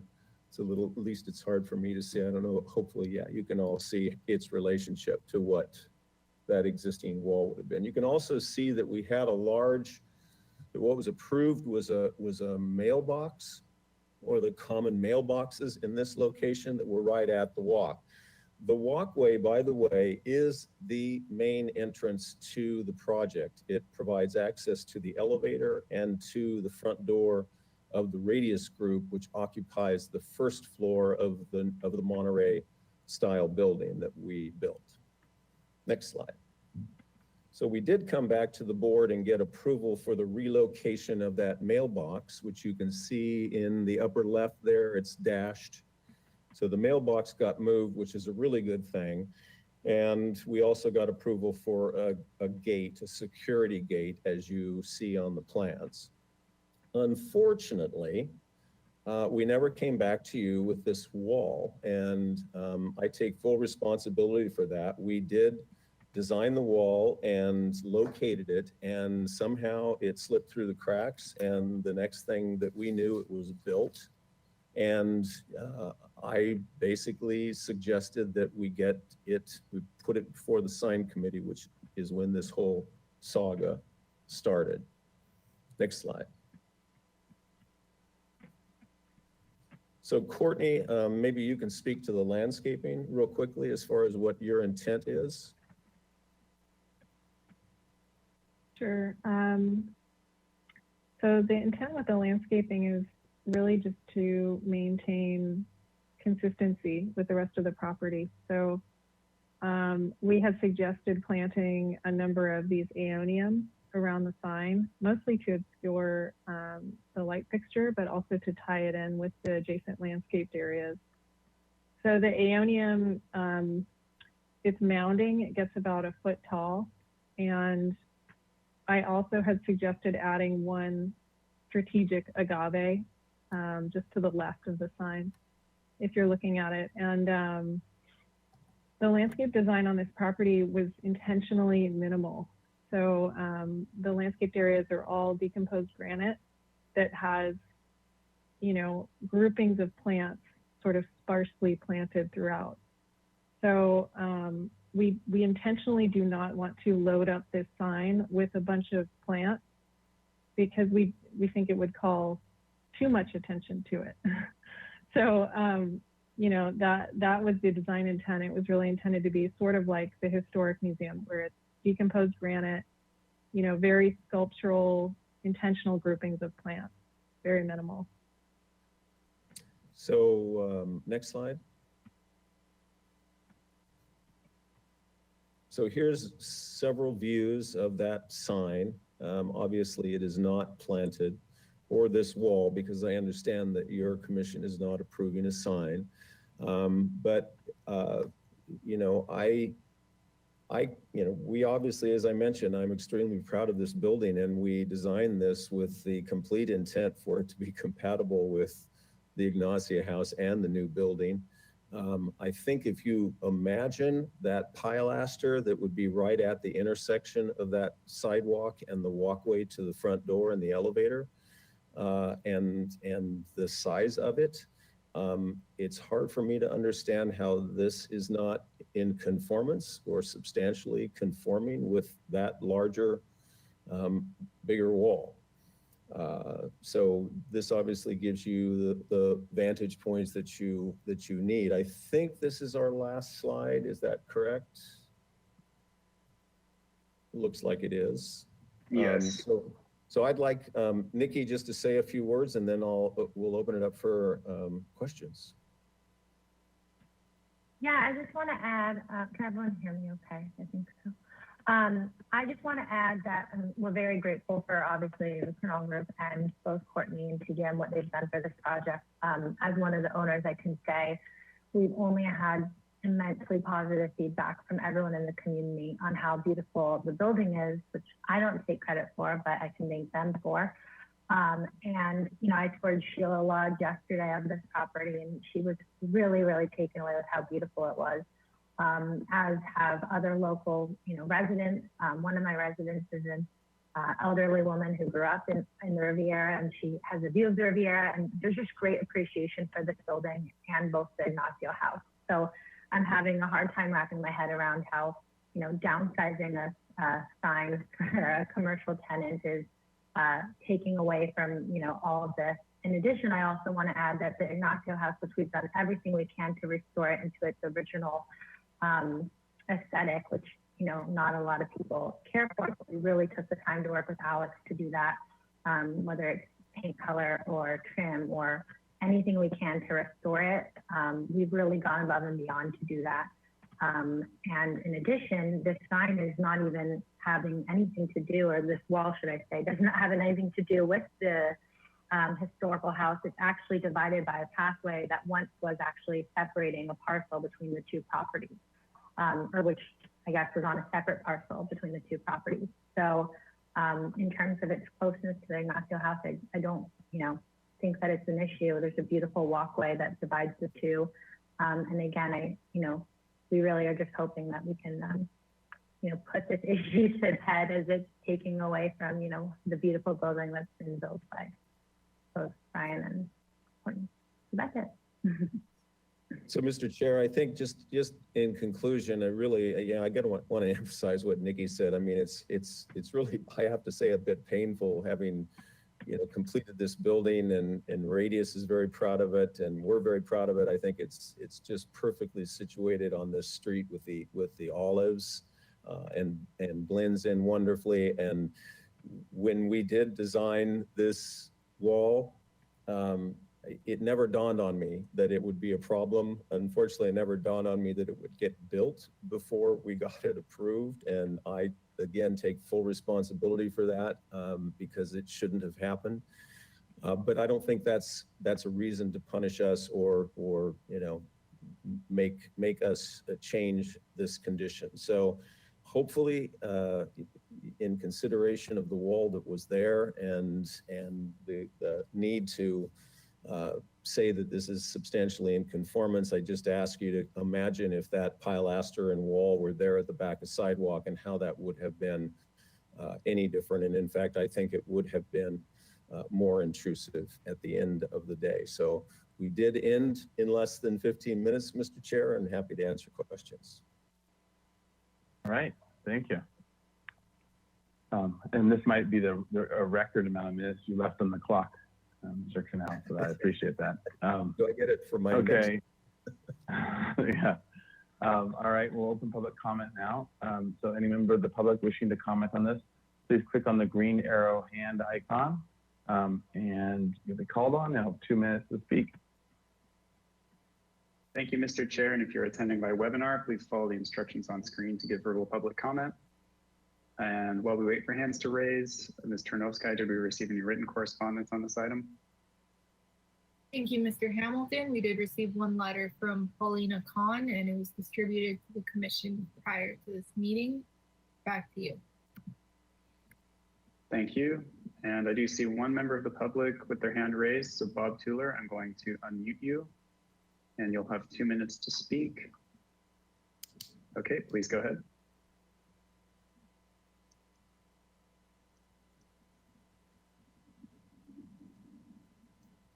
Your mic is live. Please go ahead.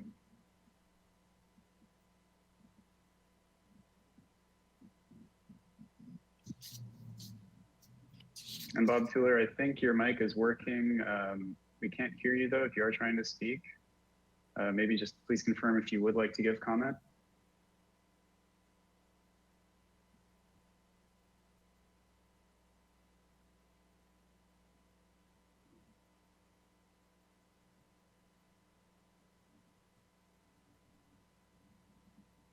Okay, Mr. Chair, I'm not hearing anything from Bob Tuller. I'm going to just kind of double check with that commenter behind the scenes. I suggest we close public comment for now and then reopen it if the commenter wishes to speak later. Okay, sounds like a good plan. All right, Monday when we're in person, well, we'll still have this issue, but one day we'll actually have real public comment again in person. All right, so back to the commission then for questions. Mr. Chair? Yes, Commissioner Drury.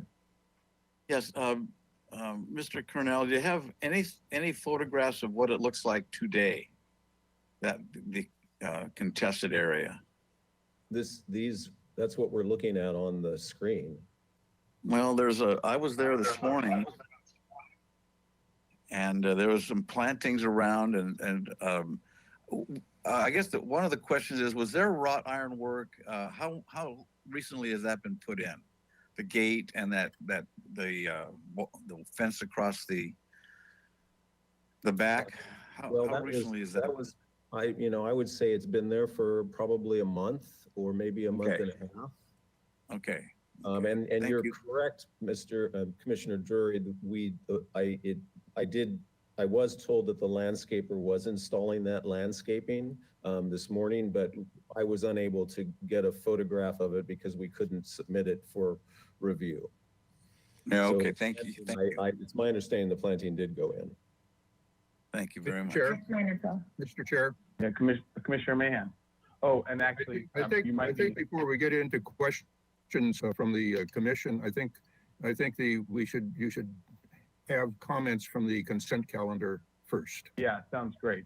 Perfect. Yeah, you and Commissioner Edmonds would weigh in. Yes. First of all, this is one of my favorite projects in my 7.5 years on the Historic Landmarks Commission. I love it very much, and I've got nothing but good comments from the public regarding it. And I went by the other day to look at the little wall, and I think it's a very pretty little wall. And so I don't have any problems with that at all. The problem that I had was that it didn't seem to me that the little wall was in substantial conformance with the wall that was there and was part of the final approval. And substantial conformance you know, that means a lot to me, and I just didn't feel like it meant that it got to that bar. It was, and so I felt that it had to come to the full commission, that it would be inappropriate for the consent calendar to make the determination that it was in compliance, conforming, when it's considerably different from what was originally approved. So that's the issue. I think that Commissioner Edmonds had a different take on it, and she should speak how she feels about it.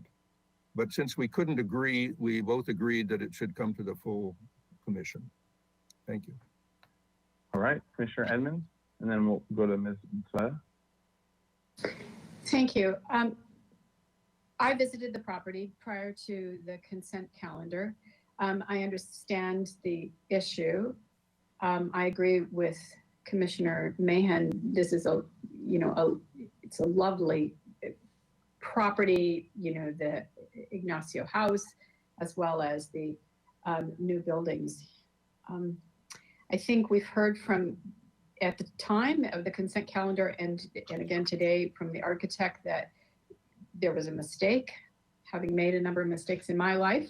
I don't think that it's something that we should punish if, according to Ms. Hernandez, it fits in with the criteria that's necessary. And she confirmed at consent that this small wall does meet the criteria. So as long as it meets the criteria, I would vote to approve it. All right, thank you, Commissioner Edmonds, for your comments on the consent calendar meeting. Ms. Sweta, did you want to add anything? Yes, Mr. Chair and Commissioners, I just wanted to clarify, or maybe just provide a little bit more guidance with respect to this review. As you know, the review after finals occurs when changes happen on properties that have already received final approval, and so they need to come back and have some changes approved. This happens quite often. I think today on the consent agenda, there was a review after final item where there were numerous changes that were proposed. And, I think the standard of review, well, no, I don't think. The standard of review for a review after final is that you make a substantial conformance determination, that the change that's occurred is still in conformance with the final approval. It doesn't mean that this wall has to be exactly the way it was approved, but that it's substantially in conformance with what you approved and the final approval is still stands. That's what it means. I understand Commissioner Mahan's apprehension. Substantial conformance seems to connote like a real, maybe critical way of looking at the projects, but we have this review after final remedy for projects that are going through construction and they discover things or something happens where it doesn't work out, and they can come back to you to receive a review after final approval for changes to their design. And of course, if they were to come back and it just totally changed the project and you could not now find it to be the same as what you approved for final in terms of the overall project, then that's when you would probably not want to grant approval for this request. But so another way of looking at it might be, is the wall proposing a change so substantial that the final approval is no longer, for lack of a better term, standing, or does it compromise the final approval for the overall project? So just as a question of clarification there on it. So basically what you're saying is, so some changes, like for example, if they have the project's going along and in construction, they've got to move an entry or move a point and there's changing doors or windows or whatever that has to shift over. then this is the mechanism that says basically the overarching general project is still the same, but there are some components that still need to be reviewed. But typically we review them before they actually get built. So this is like review after final, after it's already constructed. So this is That is correct. This is like another level of review, in the sense that this is almost like an enforcement case, which has already been done, or something else like that, where it's already been done. And then they're coming for review, where it should have been an earlier review before it actually got built. But it's still within, what you're saying is it's still within the realm of the project for something like this, because this is a small piece of wall within a much larger project, which still seems to fit within the overarching final approved project. But it's a change within that project, and that would take the review to change it. But the other question is it so much of a change that would actually take a new application to have a new review process, start from the beginning for this particular piece? So if an applicant were to add a big part of the project or a significant enough piece of a project, that would be something that would normally trigger a whole new application and a whole new review. Is that a fair summary of what you're That's saying? a fair summary. It typically happens for project design approval, because as you know, project design approval is the most important approval. It's the most substantive approval. So when you're reviewing it for final approval, you're making a determination that the final approval plans substantially conform with what you gave PDA. So when it doesn't, then you have to require a new or a revised PDA. That would be similar in this case, that you would want to. So it reopens the whole thing. So if someone wants to, if the changes were large enough, then that would take reopening a whole new PDA approval then. Okay. Yes, I think that makes sense to me. Yes. Yeah. So any questions? But now back to the commission for questions. So on either the consent, on Ms. Nsueta's thing, or on to the applicant for questions about the project and the design. Mr. Hamilton. Mr. Chair, I do have a written comment from the commenter who wanted to speak before. Their microphone is not working, so if it's appropriate, I'd like to just give that when you're ready. Okay, sounds good. Let's go into public comment for that, and then if you can read it into the record. Yeah. Okay, thank you. And I'm reading verbatim. Radius and I are very excited about being in this wonderful building for a long time. I walk by the wall every day and it greets me into this wonderful project. I hope the HLC approves this change of location of the wall. Thanks, Bob Tuller. And that's all. Thanks. All right. Thank you. And so we'll close public comment and back to the commission for questions of all sorts. All right. Mr. Chair, I don't go have, first. I have comments, and I think we're just ready to. Okay, let's go questions if there is any first, and let's get those out of the way. Mr. Chair, I do have a procedural question. All right.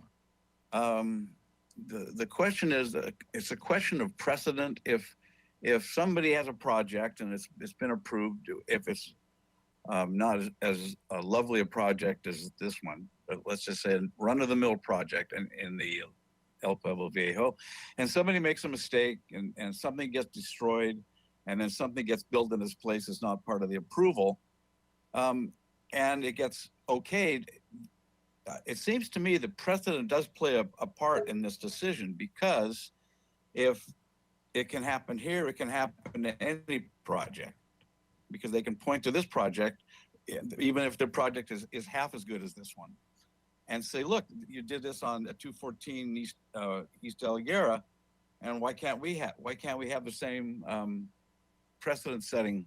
So I'm concerned about that. It's not the only concern I have, but I'm concerned about that. Does anybody have any ideas about that? Commissioner Jordan is raising his hand up. I have that same concern about a precedent. And as I think about it, and as I listen to the argument, the phrase substantial conformance comes to mind. It seems to me that substantial conformance requires some discretionary judgment on our part. Therefore, each individual situation must be demonstrated to us each and every time. I don't find this has the same, I am concerned about setting a precedent, except that I find that the wording substantial conformance requires discretion on our part, and therefore each applicant must demonstrate it each and every time. Thank you very much. That's a good And good I clar- think Ms. Sweta might be adding to that, or am I wrong? Ms. Sweta, did you want to? I just wanted to say that as an as-built wall in this case, you are to look at it as though it is being proposed and not there. I know it's hard to do, but you have the same ability to scrutinize it as you would if it was proposed on a plan. Yep. So. Yep, as it is with other things like violations or when things get built without permits, and that we're reviewing them after they were already built. We're actually reviewing them as if they hadn't been, knowing we know that they've been built, but it is the asking for forgiveness instead of permission only works sometimes.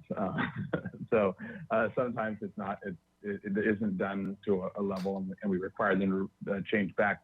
And as an extreme example, I'll use an example of some of the commissioners that were on, but some weren't, where there have been projects that they went ahead and started demoing stuff, and then it got stopped. The project got stopped and got brought to us, and they didn't even know it was either historic, or maybe they did know and they just chose to ignore it. They just went right ahead and started demoing things without permits. And those projects, and there's one in particular that was from a couple of years ago, were made to actually build back what it was originally there. It was a historic house, and they ended up tearing it apart.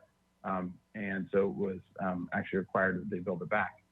So that's the extreme example of things being done without, before there's permission, where we've actually judged that it was important and historic, and we did require them to bring it back. We've also required them to change things that have been built. So that's kind of the range. And then there's sometimes where we don't require it, though we do find things acceptable. So there is the whole range, Commissioner Drury, and it is up on a case by case basis. So yeah, okay. On to other questions before we go into comments. Anyone else for questions? All right, let's go into comments. Mr. Chair. Yes, Commissioner Drury. If I may lead off, I feel partly responsible for this wending its way from the sign committee to consent and finally to the full hearing of the commission. We felt on the sign committee that it was too close to the sidewalk, that it became an obstacle and an attachment, if you will, to the historic house. And it seemed to be a source to us in any case, and this is all just, this is all opinion, but it seemed to be not just too close to the sidewalk, but not connected to anything in particular. It wasn't connected, it wasn't close enough to the wonderful project. Let me say that 214 East De La Guerra is a jewel. I believe with Commissioner Mahan, that is one of the best projects downtown in a very long time. And I would not expect anything else from Mr. Cornell. That being said, when we saw this with the radius sign on it, this morning the radius sign was gone, by the way. In fact, that wall looks like it's been substantially kind of tweaked a little bit. I think maybe some what's the word, modification of the wall itself. I struggled with this. I respect Mr. Cornell's work very much. This project, he did everything we asked him to do, and it turned a fantastic project. And I think that this wall as presented sticks out like a sore thumb. It doesn't have anything to do 10 feet away to the east. It certainly doesn't have anything to do with the historic house, and it just there and sort of like a foot off the sidewalk. And I think that was done to it. The landscaping, I think there's 2 olive trees been planted behind it. there's that wrought iron fence and the gate. It also serves to isolate that wall further and make it stand out over thumb. It should be at least 5 feet back from the side of that, to be actually a part of this wonderful project at 214 East De La Guerra. So my comment is that I think it's still it's a well-built wall. It's a beautiful wall. It's simply in the wrong place. And I would not put it as presented. Okay, thank you, Commissioner Drury. Other commissioners under comments? Mr. Chair. Commissioner Uli? I'll take a stab at this. You know, in one sense, we have to focus our attention on this particular part of the project because that's what's in front of us. The composition of the entire project is not in front of us. That was already approved. In my own opinion and in my own mind, to test substantial conformance, I see it on a scale, let's say 1 to 5. 1 being that it conforms 100% to what the drawings were approved and the drawings required. If that were the case, we wouldn't see this matter. To the opposite side of the scale of 5, where this wall has no relation to the original design. So in talking about that, you know, the project approved 2 pilasters and a wall between them for which a sign was going to be potentially placed. Unfortunately, through construction, we lost the pilasters. So they could have just constructed pilasters and an infill wall to match what was approved and be done with it, and we wouldn't be talking about this, except that there would be new pilasters and not the historic pilasters. I don't know if the pilasters were determined historic, but they were there nonetheless. And all out of sandstone, as we see in this very handsome little wall. That didn't happen because we lost that opportunity. So now I evaluate this. You know, this wall in its size and scale is smaller than what was approved. It lacks the pilasters that potentially might give it a little context, but I'm not convinced about that either. It's out of sandstone. You know, it's not out of corrugated metal or Corten steel or raw concrete or wood or anything else. And so with respect to materials, it conforms to the original design intent that was approved. It's set back from the sidewalk. It's not that much out of the footprint of what was approved, and is, in my opinion, within the character of what was approved, just somewhat smaller. You know, given all of that, I can support the approval of this handsome wall, even though it is absent some of the other elements that were approved, because I don't believe that they contribute to the overall feeling of it. And I'm not quite sure that, you know, all due respect to Ms. Miller's wonderful landscape talent, that it needs landscaping. You know, I think it fits right in just as it is. All right, thank you, Commissioner Uli. Other commissioners?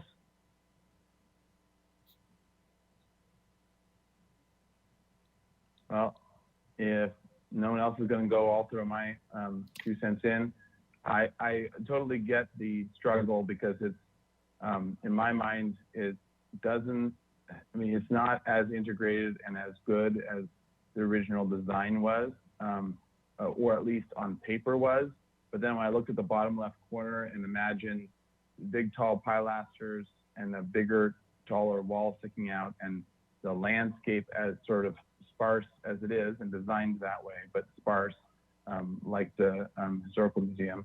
I actually think that the original design, now seeing it in 3 dimensions like this, the original design would actually probably stick out a little more like a bit of a sore thumb, and it would actually feel kind of a little more awkward and why is this here? And not in a way that like you see ruins and you say, oh, those are cool ruins. Why are they here? But those are cool ruins. There must have been something great.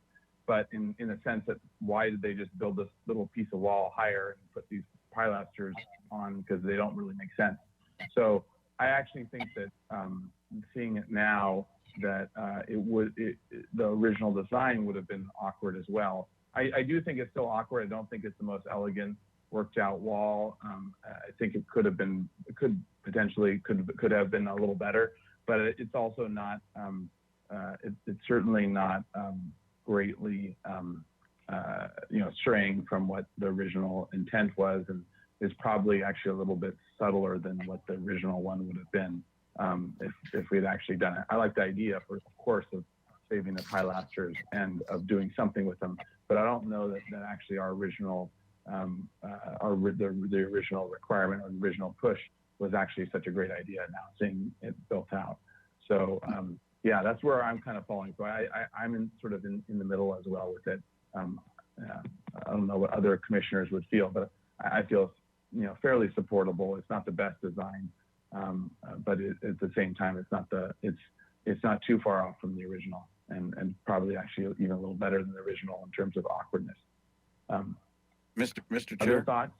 Yeah, Commissioner Drury. Mr. Chair, I have many other thoughts, but I think that if this was presented to us in the original drawings, the brand concept review, and this wall was sitting there, little uphill slope, I think it would have. No, I can't imagine any of us going, "Oh yeah, that's really cool," and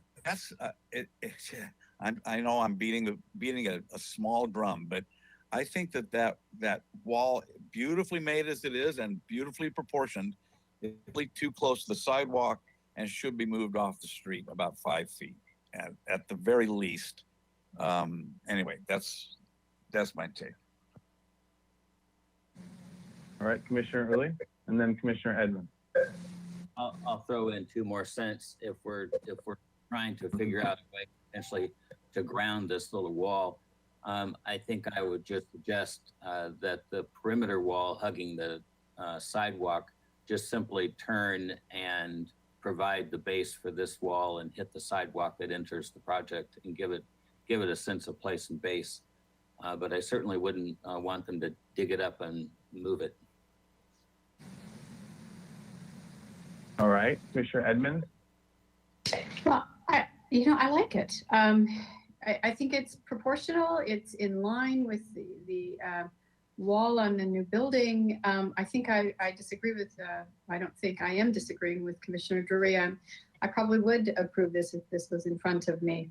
But my question is, was the original with the pilasters, was that 5 feet back from the sidewalk?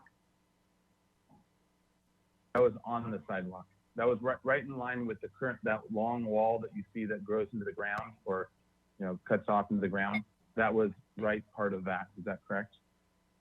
Yeah, that's okay. So this is actually placed where it should be placed, and moving it. Except for it's actually pushed.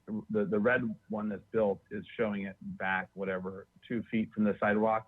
The original one was between those 2 little boxes, which is twice as long or 3 times as long as the current one, with pilasters on either side, and all in line with that wall. So. Okay, so it would be inappropriate to move it back 5 feet since that wasn't approved either. But I do think that since Commissioner Uli has to leave the meeting shortly, is that correct? That we probably should go to a vote. It's my humble opinion. All right, that sounds like a good idea, but let's get any other last comments by other commissioners, because we are trying to get to some consensus here. Commissioner Lenvik. I don't have a question with regard to the the sandstone monument. I guess my question, and it can't be answered, is will they be able to get a sign permit on this wall? If we've heard, a member of the sign committee saying he doesn't think it's a good deal, and it maybe Well- has to be dealt with by the applicant down the road as well. In any case, Mr. Yeah. Chair. Along those lines, I don't think, and staff can correct me if I'm wrong here, but I don't think we should necessarily go down that road. It's our review is as a wall. Is that right? Or are we reviewing it as a wall that gets signage? And do we even want to go down that? Ms. Mr. Insueta, Chair? Mr. Hamilton. Hold on, Commissioner Drew. Let's get this, and then Oh, we'll go to sorry. you. Mr. Hamilton or Ms. Insueta, do you want to clarify on that? I will begin, and if Mr. Hamilton wants to add, I invite him to do so. You are reviewing the wall. You're not reviewing the sign today. So that will be before the sign committee after your review and approval, if that happens today. All right. Mr. Hamilton, anything before I go to Commissioner Drury? All good? Nothing further. I defer to Ms. Unzueta Okay. there. Sounds good. Yeah, All right, I won't. Commissioner Drury? Mr. Chair, I won't presume to speak for the other members of the sign committee. Okay. All right, thank you. Okay, so with that, any other discussion before someone, or so was someone willing to make a motion to try to do something here? No one, no one wants to make a motion? I'll make a motion. Okay. I move that we, I'm trying to look at how we have it. Let's see, that question we have in front of us here. Would it be for approval after final? Yeah, so I move that we approve the wall after final, let's see, review after final is requested to permit. Okay, I move that we approve permitting the as-built wall after final. I'm sure I could have stated that better, but you've got the gist of it. Ms. Insueta, did you want to? Mr. Chair, the motion should be to find the wall, the as-built wall in substantial conformance with the plans that received final approval. So you will be approving the wall, but with that statement, you're not, the review after final approval and finding that the wall is in substantial conformance with the plans that received final approval. Okay, I move that, can you What just Ms. put that Insueta in? said. Yeah, exactly. What she said. Thank you. Yeah. Okay, I'll second. we have a motion. Commissioner Drury is seconding. Okay, under discussion. Any discussion? All right. In that case, let's have a roll call vote. All right, thank you. I'll start with Commissioner Uli, Yes. Commissioner Jordan, Yes. Commissioner Drury, No. Commissioner Edmonds, Yes. Commissioner London, yes. Commissioner Mahan, Deference to the majority of the commission, I will vote yes. all right, thank you, and Chair Grumbine. Aye. All right, the motion carries. Thank you. All right, the motion carries. And with one no, so Commissioner Drury, did you want to say for the record why you said no? Yes, I think the wall, as lovely as it is and as properly built as it is in the wrong place. All right, thank you. And then this motion is appealable to 10 days, for up to 10 days to City Council. All right, thank you all. And Commissioner Uli, I guess the trick in all things is just to have you say that you're going to be leaving at some really early time, and then we'll try to get to that time frame. So it worked. Or be fast on moving things forward. One way or the other. Yeah, my final comment in the meeting is a fair warning to all those applicants don't make this a habit of building stuff without asking us first. Yeah, That's exactly right. You're playing Russian roulette, and there's 5 bullets in the chamber instead of 1. Yeah. Well, we'll see Off y'all the in record. 2 weeks. Wait. Thank you. All right. Sounds good. Thank you, everyone. The meeting is adjourned.